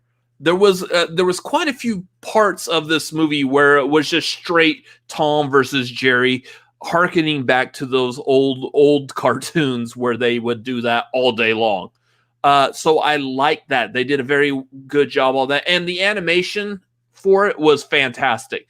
The animated characters looked very much like I remember them. Just with a nice like modern aesthetic feel, like they were a little bit sharper, the lines were cleaner type of thing. It looked good. I did like, and I will, speaking about that, I will touch upon the fact that this does take place in the real world. There are real people involved in this. Chloe Grace Moretz is the lead actress in this movie. There's a situation that happens within this, and I'll get into it here in a minute, but it happens in the real world, but all the animals, down to like the insects, are all animated. So this is a world just like our own, but if you're an animal or any kind of living creature that's not a human being, you're an animated character. And I thought that was a nice little touch to that. It was kind of cool seeing people would interact like normal with animals, just like you would with your animals in real life. That's the direction that they should have taken with Garfield, except for some reason Odie was a real dog instead of an animated dog. Yeah, and that was a touch I liked about this. The only other thing that I thought was a little weird is that there were some of these animals that did talk, but yet Tom and Jerry didn't. Yeah, the two of them didn't talk at all, but there were some other animals that would talk, which was like the older cartoons. Tom and Jerry, for the most part, never talked except for like maybe a one-off like fantasy type episode. Yeah. But they didn't talk in this, and there were other animals that did, and I'm trying to remember if like I don't think any of the humans actually ever heard or understood the animals talking in this movie. But it was a little weird here and there. The story of this movie, though, was, I thought, very loose. Again, Chloe Grace Moretz is a young woman she's a really good like con artist type person. She cons her way into working for this hotel, and this hotel is a big prestigious New York hotel that just so happens to be hosting like the biggest wedding of the century. This is like I feel like it was like a Kanye Kim Kardashian type wedding. I know, and that's why I say that kind of trepidatiously. That's what we call an outdated reference. Well, it is now. Yeah. But like the groom in this wedding was Colin Jost from SNL, so and that was kind of weird, like where you're used to watching SNL and you see this guy and like he makes jokes, he's great on Weekend Update, but he's married to Scarlett Johansson, so this is just kind of weird when watching this movie. It kind of takes you out of it. Only that, like, specifically for me, the only time I see him is Weekend Update. So it's Weekend Update and ScarJo's husband. That's weird. So that was a little strange for this movie, but Yeah, this movie really is all about this hotel and that particular weekend. And Tom and Jerry and the other animated animals are just playing within this world. So it's kind of weird that it really should. It feels like this movie is more focused on the hotel and that weekend type of thing, rather than Tom and Jerry themselves. Let's say towards being like a family-oriented feature. What are your thoughts on that? This movie's definitely like entertaining for kids. It will hold kids' attention. I think there's a part of them again, like where it's not so much focused on Tom and Jerry's like battling at everything out. The non-Tom and Jerry fights are geared towards adults to kind of hold their attention. I will say it's great for kids and adults with kids. Yeah. If you're an adult that doesn't have kids and you happen to be watching this while laying in bed before you fall asleep at night, not so much. I mean, it was entertaining. It was great, I guess. I mean, it held my attention. Just not for you. You're not the demographic for this movie. I'm not the demographic for it, which is weird because, again, like I said, I'm a person who grew up watching Tom and Jerry cartoons. You would think that, like, I would be, like, a good demographic for this movie, but much like other older cartoons that they try to modernize and release as a full-on movie, the demographic for that type of movie is the kids at that time, not so much the people who grew up watching those cartoons as a kid. It sounds like then that this is kind of like a backdoor in to reestablish or reintroduce the property of Tom and Jerry to kids nowadays so that they can try to make a franchise out of them work again for kids and families now. Yeah. Yep, definitely. So if y'all seen me on Letterboxd, you've already seen me rate this movie. I did give it a 2 out of 5 stars on Letterboxd, so it's an okay movie. It's entertaining. If you have kids, watch it. You'll like it. You'll definitely like it. It's definitely going to pass some time. But if you don't have kids and maybe you're not that familiar with Tom and Jerry, pass. If you have a little bit of a connection to Tom and Jerry, check it out if you got some free time or whatever nonsense substances you might be on, I guess might help. But otherwise, that's going to be the official Cinefanatics review of Tom and Jerry because he ain't going to watch it. Probably not, because I'm going to need to spend more time watching movies that are going to be up for awards. Yeah. Like the Golden Globes. Wow, that was a hell of a segue. Paul blarted the hell out of that one. Segways. All right, yeah. So let's talk about the Golden Globes because that happened this last weekend? That happened Sunday night. Yep, Sunday night. So it would be the past weekend. How many of y'all in the chat knew the Golden Globes were happening before they actually started happening?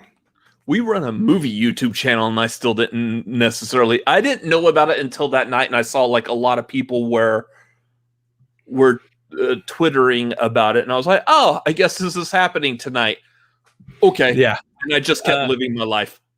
I found out they were happening the weekend of. I knew about it probably like on Friday or something, but.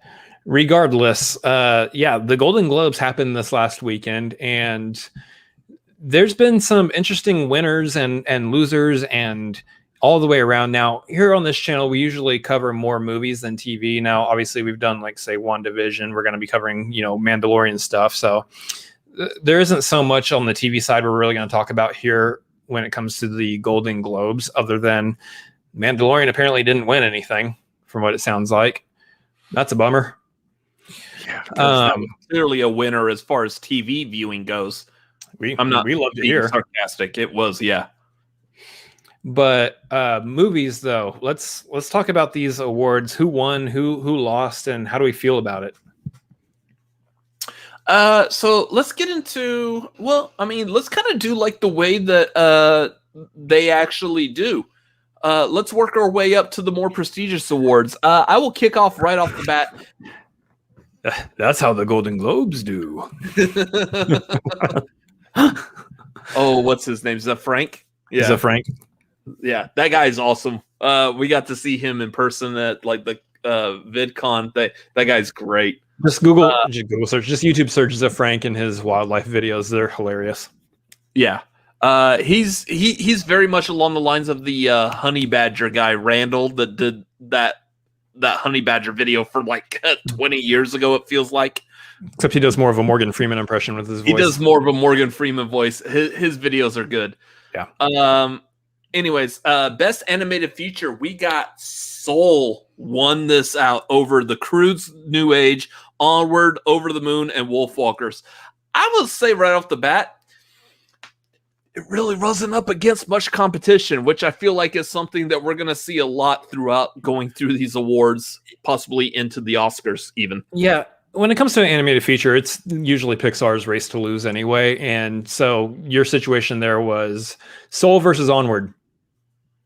One of those two was going to win, and obviously it's Soul. They pushed Soul out. That's the reason why Soul hit Disney Plus without any kind of like Disney Plus extra, whatever they called it again. You paying extra for it, Premier Access. Without any Premier Access, they wanted to just get it out there and get it in front of people this year so that it could be up for awards, and it succeeded based on what they were wanting it for.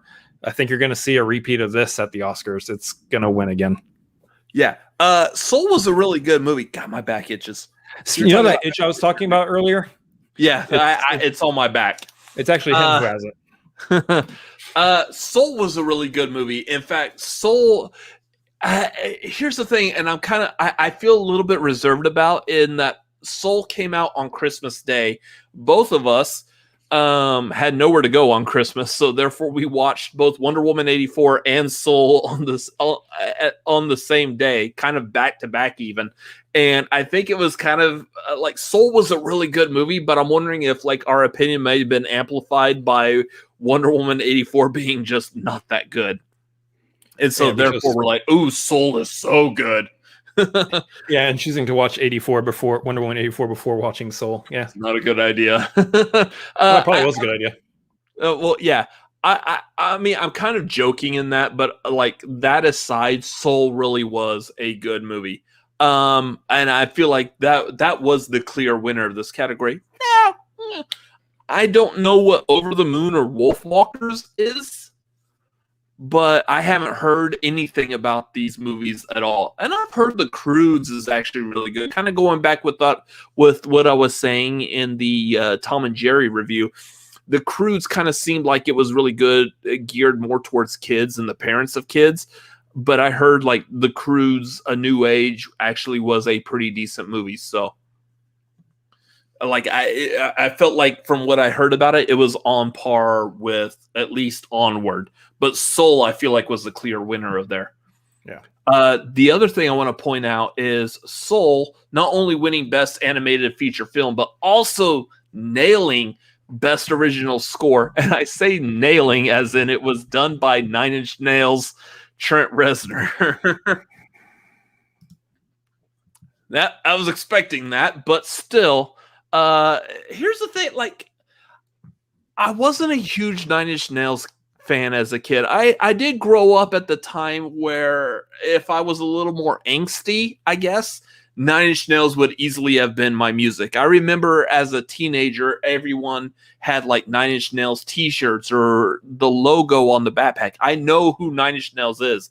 I've listened to Closer. That is probably my favorite Nine Inch Nails song. And I can't say a single bit of their lyrics on this channel. My brother is aware of this song, and he knows that I can't say any of their lyrics. But the fact that these guys, that Trent Reznor is doing score for Disney movies. Yeah, it's kind of funny. It is weird. He's been doing movie scores for a little bit now, and he's been actually doing pretty good at the game. He's been doing pretty well. So that's a good one there for winning. Especially because, like, yeah, it still trips me up that Trent Reznor did Soul, but that's beside the point. And of course, Trent Reznor, he typically works with Atticus Ross a lot. They did Soul. They also did Mank.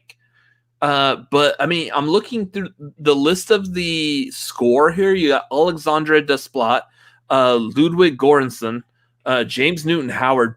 All of these people are big names currently in the world of movie scores.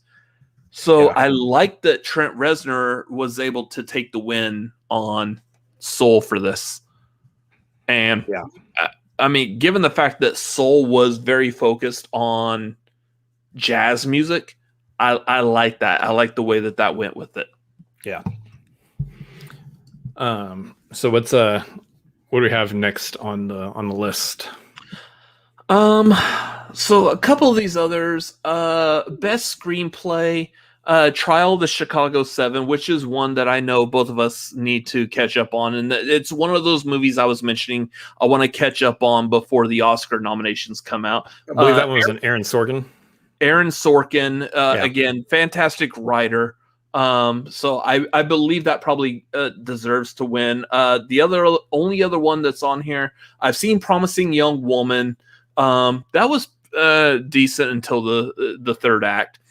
I just watched the other day Nomadland, done by Chloe Zhao, who also did the screenplay to it, and that was a pretty good movie. And I'll talk about this as we go up this list, but I feel like without seeing Trial of the Chicago 7, I would have gone Nomadland out of at least over Promising Young Woman. Haven't seen Mank, haven't seen The Father. Best Director, Nomadland, Chloe Zhao. This I kind of like. Now, I don't feel like I was a huge fan of this movie. Mm-hmm. It is very slow, but it's one of those you have to kind of get into the idea of what this movie is trying to show you to be able to really grasp in and understand like her vision of how this movie is supposed to go. Yeah. But what I do like is, especially watching this now, knowing that Chloe Zhao is going from what used like indie type movies, and now she's diving headfirst into the MCU because she's also directing the Eternals that hopefully is going to come out this fall, but who knows? I mean, we were supposed to get that one at the end of the year this last year, and so I don't know. But here's the thing. Chloe Zhao won this over some really good competition. David Fincher for Mank, Regina King for One Night in Miami. I had a coworker that saw that, and she said that movie was really good. So I'm kind of curious as to how that is. Regina King coming in as a director is pretty interesting. And, of course, Aaron Sorkin did The Trial of Chicago 7. I'm trying to remember. What's that Aaron Sorkin movie where it was, oh man, come on, Schmodown. Give me some details here. I can help you out. What's her face was running like an underground poker. Molly's Game. Molly's Game. It was his directorial debut, which I heard pretty good word of mouth on that movie as well. Yeah. So this is why we make a good Schmodown team, by the way. If I don't know it, you do. If you don't know it, I do. Just gotta give me some details and I can get you there. Exactly. So, like, there was some good competition for Chloe Zhao in this category. Yeah. Supporting actress, we got Jodie Foster. She was up against Glenn Close, Olivia Colman, Amanda Seyfried, and Helena Zengel.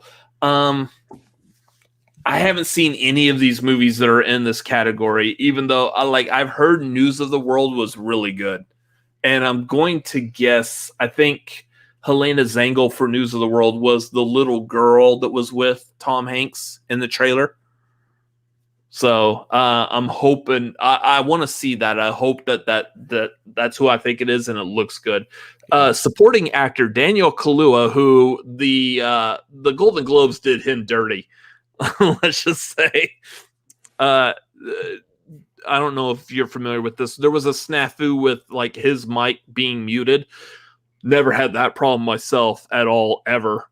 But his mic was muted when he was supposed to be given an acceptance speech. So Laura Dern was like, well, there's technical issues, so we accept this award on his behalf. And then as she's walking off stage, they're about to cut away. It went back to Daniel Kaluuya, whose mic started working. He's like, "Y'all are doing me dirty. You don't let me accept my award." It was great. That's hilarious. But he won for supporting actor. Again, Judas and the Black Messiah. This is another movie I have not caught up on, but hopefully will before the Oscar nominations. That's one that I actually was going to put on the other night, but I was more in the mood for something a little bit more lighthearted, so that's why I ended up going with Rocketeer. But that is one that's like going to be watched here pretty shortly because I've heard great things about it. That it's a fantastic movie, and it's definitely one I want to check out here very shortly. His performance in it, yeah, he's really good too. I know he's good, and you got him and Lakeith Stanfield back together again, and both of them are just fantastic actors that I know that we're already seeing great things out of now, but we're going to continue seeing great things out of for quite some time. So I'm at the point where I pretty much look forward to anything that they're going to be in at this point. Yeah. I mean, he was up against a couple of good ones. Sacha Baron Cohen as Abby Hoffman in The Trial of Chicago 7. If you're not familiar, Abby Hoffman in real life, if y'all seen Forrest Gump, he was the one that was leading that rally at the Washington Monument that was saying a lot of F words, and that Forrest Gump got on the microphone and talked about the war in Vietnam, and they pulled the plug on his mic and stuff. The guy that was hosting that in the flag shirt was Abby Hoffman. This is the character that Sacha Baron Cohen was playing, and he looks pretty good at that. Again, I want to watch that movie. Jared Leto in The Little Things. I didn't hear too many good things about The Little Things, but I heard he was really good. And the bits and pieces like the trailer I saw, he looks really good. Bill Murray on The Rocks. I love Bill Murray. Absolutely. And anything on The Rocks, I'm a big fan of. And then you got Leslie Odom Jr. from Hamilton. In One Night in Miami as Sam Cooke. That's the movie that was directed by Regina King. So again, co-workers saw that, and she said it was really good. That's a great combo. Leslie Odom Jr. is fantastic, and then Regina King is proving that she's a multifaceted talent. So her behind the lens directing him, that's shooting up the list of something I want to see also. Yeah. Best performance in a motion picture, musical, or comedy. For actor, we got Sacha Baron Cohen for Borat. Like, here's the thing. Again, we've talked about this before. Borat, we didn't know Borat was being made. We didn't know there was going to be a sequel to Borat until like a month before it came out. All of a sudden, we're like, there's going to be a sequel to Borat. Here it is. That's essentially what that was. Sacha Baron Cohen did a fantastic job in that movie for the fact that the stuff he had to carry through, that he had to pull off. And again, he was in disguise, not only in the context of the story of the movie, but in real life. Him being able to pull that off was fantastic, especially when he's yelling at Pence with Tutar over his shoulder. He had to be in disguise. And the hilarious part is because if you're a person on the street and you see Borat walk by, Borat as a character is a celebrity. Mm-hmm. You automatically know, hey, it's Borat. And so he's going to run into some issues. So to be able to pull that off was actually a pretty unique feat, a pretty fun thing. So it's interesting he got that one. Yeah, especially when you look at his competition. Two, for example, I'll point out Lin-Manuel Miranda for Hamilton. Oh, come on. Borat won over Hamilton. That hurts me a little. Borat is a great movie. That, like, both the first and the second Borat were fantastic, but yeah, and I mean it's also understood.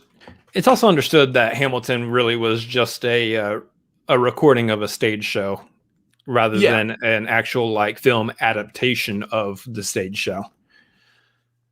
I'm trying to think if they've ever actually done that with any other movies, and I can't think of any off the top of my head. Rent was an actual movie. Yeah. Cats was never like an official, like not talking about the movie Cats, because that was a theatrical movie like Rent was, but I don't think there's like really any other musicals that were like a Hollywood or not Hollywood, a Broadway musical that was translated to a movie that still stayed on that Broadway stage. Outside of just like fandom events, or Fathom, that's the word. Fathom, yeah. The Fathom events. Outside of those, usually don't get too many like. Yes, you typically don't get too many theatrical releases of like stage shows like that. Yeah. Not in movie form. The other one that I heard lots of good reviews for was Dev Patel in The Personal History of David Copperfield. So I heard that was good. The other thing of note on this is Andy Samberg was nominated for Palm Springs, which was a really good movie. We both really enjoyed that, and I believe we reviewed that on a tagline. So James Corden as the prom was the other one in there.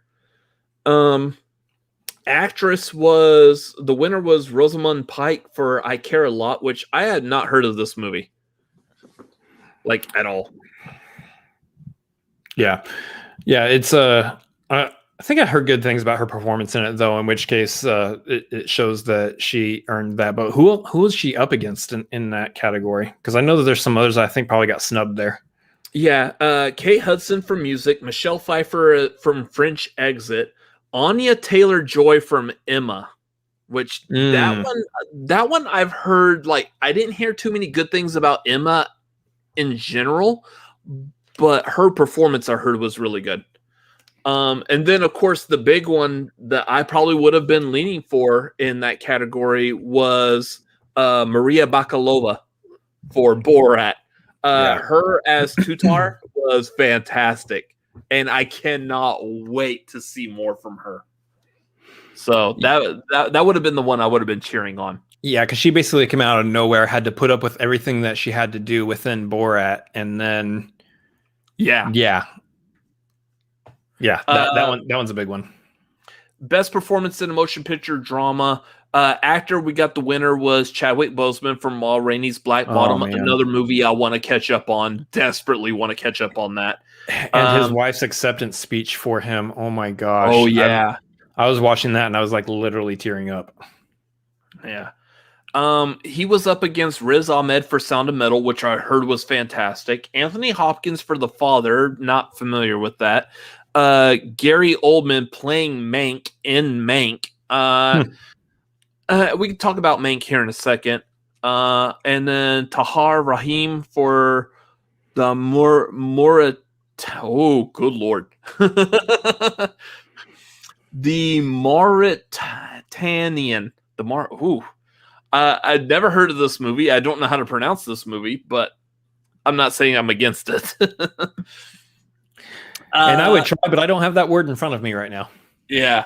Andra Day, as far as actress, I'm going to move into actress. Andra Day won for the United States versus Billie Holiday, and she played Billie Holiday. I'm kind of curious on this, but like I might be curious to watch it if I have time, but I don't know if that's going to be the first and foremost I run to. Viola Davis was nominated for Ma Rainey's Black Bottom as Ma Rainey. Vanessa Kirby, Pieces of a Woman, Frances McDormand in No Man Land, and Carey Mulligan from Promising Young Woman.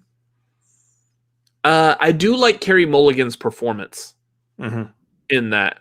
Again, I didn't like the ending of the movie, but I thought she did very well. And that wasn't a role I think I've ever seen her in. And Frances McDormand, I don't think there's a single thing Frances McDormand could do that is bad, ever. She's usually pretty solid in about just everything that she's done. I mean, even recently, like I actually really liked 3 Billboards Outside Ebbing, Missouri. Yeah, that was pretty good. I mean, you just dive back into her filmography and you usually find gold pretty much everywhere. Fargo is so good.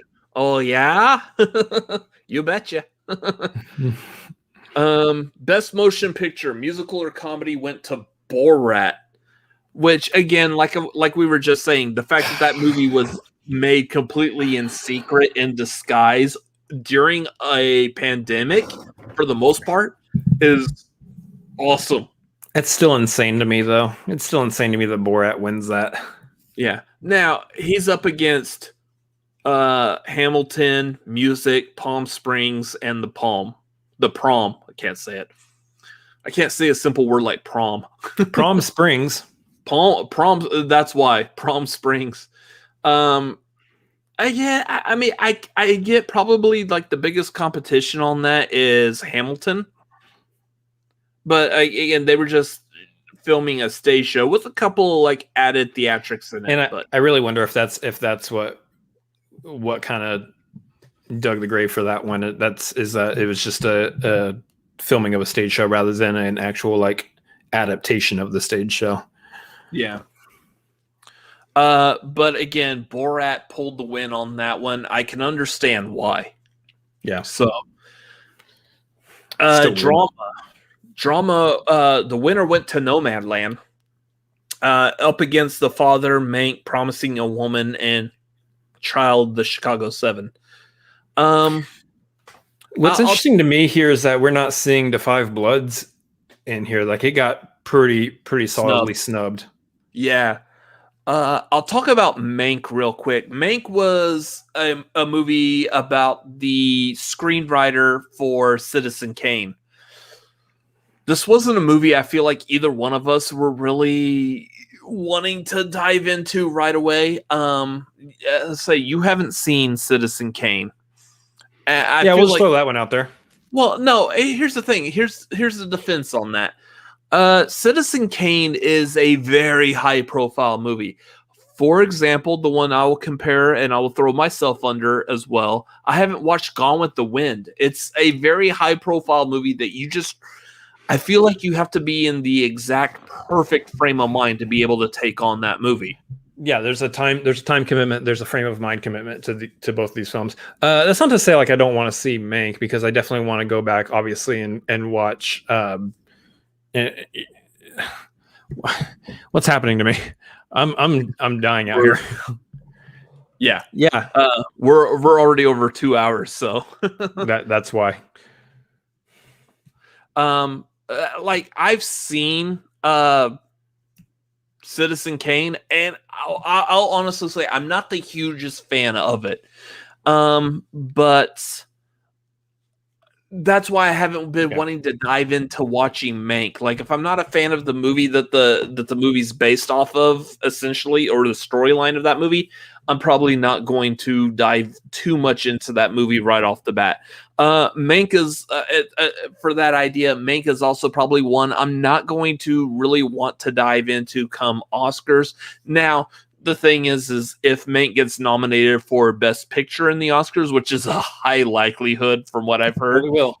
My hands will be tied because I'm bound by the fact of the past 2 years I have watched every single Best Picture nominee, so I'm gonna have to watch it anyways. But oh no, I gotta watch a movie. I own a movie YouTube channel. And I gotta watch a movie. Yeah. Anyways, so I mean, if need be, I'll watch it. But I might need to give Citizen Kane another shot, and I know William Bibiani would absolutely love me saying that, so because he berated me pretty hard on Twitter for not liking Citizen Kane. So Nomadland pulled out the win for that. I can understand why. It's a good movie, but man, you really need to know what you're getting into to watch that movie, and it really makes you feel the lifestyle that movie is projecting. So kudos again to Chloe Zhao for being able to pull that off.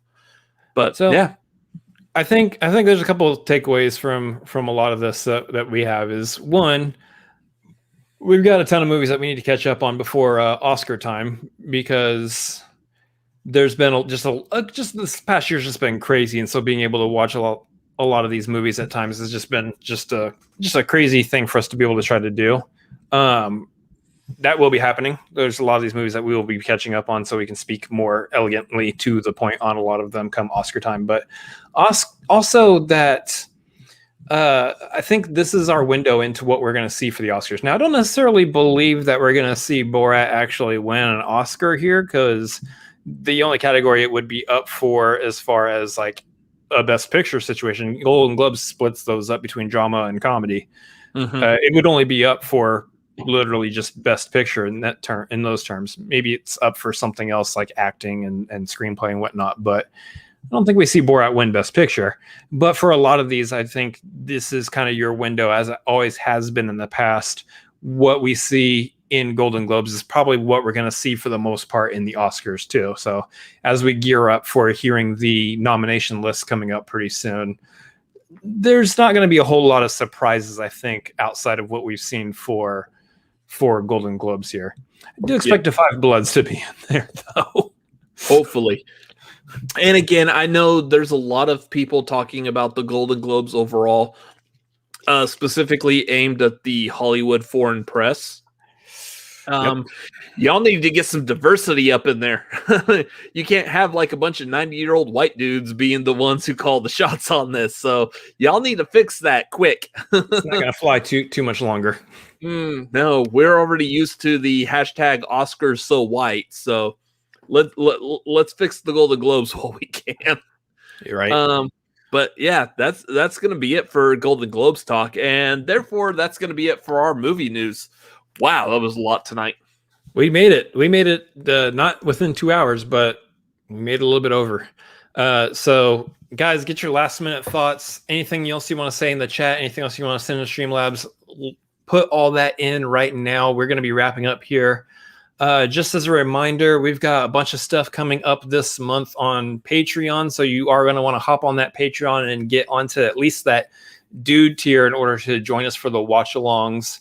Higher tiers going to be able to see a bunch of other stuff that we put out. So hop on that watch along. Like we said, there's going to be the Justice League public watch along on the channel. Anybody's going to be able to view that. But the Patreon watch along this month is going to be Kong Skull Island, in which case, like last month, we are going to once again have a giveaway this month. If you are on that Patreon tier and you are there at the watch along, you will be entered for a chance to win Kong Skull Island on Blu-ray. It's going to be a good one. I actually kind of wish I could win that one because I really want to continue bolstering up my Blu-ray collection. But alas, this is our channel. We do not win these. You, our lovely viewers, get to win them. So make sure you are on that Patreon tier. It is the dude tier. Abide with us at a watch along this month for Kong Skull Island, and you get a chance to win that on Blu-ray.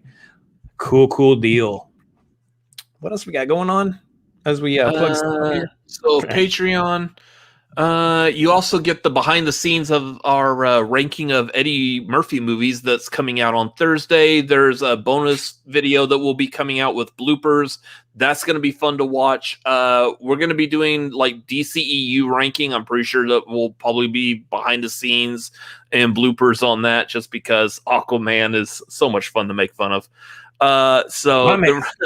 That's going to be a lot of fun stuff to catch on our Patreon coming up pretty soon. Yep. There's also the Discord. The Discord has been slowly growing, but it's been doing very well. I'm very happy with our movie community that we've been having over on the Discord. A lot of good conversation. Even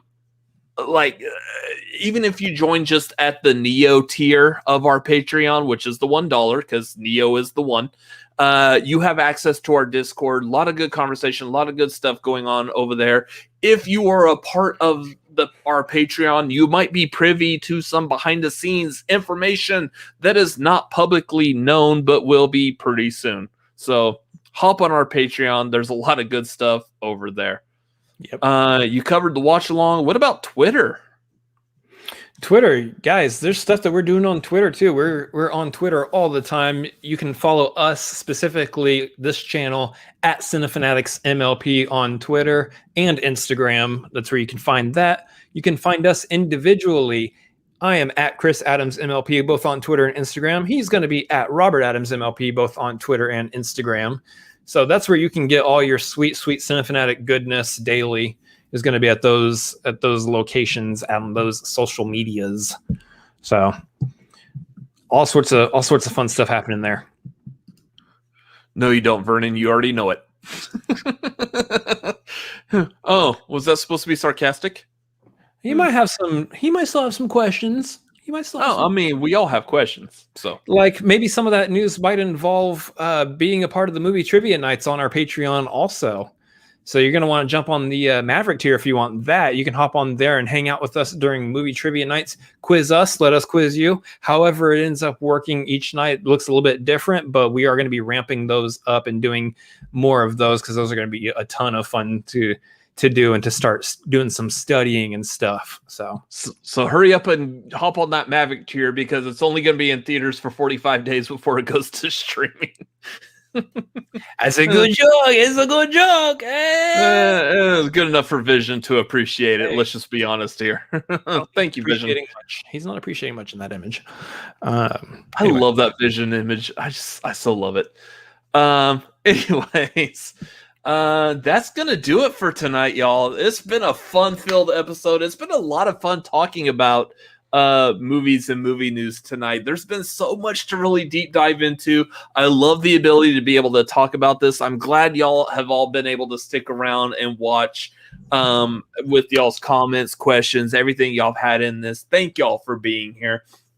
If you like this video, whether you're watching it right now live or on a replay, make sure you do the YouTube things and hit that like button. We definitely will like that. It definitely helps us out. If you're watching this on a replay, give us a comment. What did you think of this episode? What stuff did we say that you have comments or questions? Anything you want to talk about? Drop that in the comments down below this video. And if you like this episode, if you like us, make sure to share us with your friends. That sounds really weird. Share our channel with your friends, not us. I gotta stay here, not being shared with everyone because that's just strange. But share us with your friends, family. Let them know that you like our content, that you want them to see us as well. And of course, we're on YouTube. That means you subscribe. Hit that subscribe button if you haven't already. Ring the bell to let you know when we're doing things like our review for Coming to America that will be coming to YouTube pretty soon. Where's the spoon? Good job. You got that. Anyways, this has been a lot of fun to do for y'all tonight. So thank y'all for being here. Thank y'all for watching. Thank y'all for being Patreon members. Those of y'all who are watching who are, please join us on the Patreon. That is it for tonight. So as for my brother, as for myself, and as for all the Cinefanatics out there, because I guess that's what we're going to call everyone, thank y'all for watching. Y'all all have a great night. We will see y'all on Friday for the WandaVision finale. Later. See ya.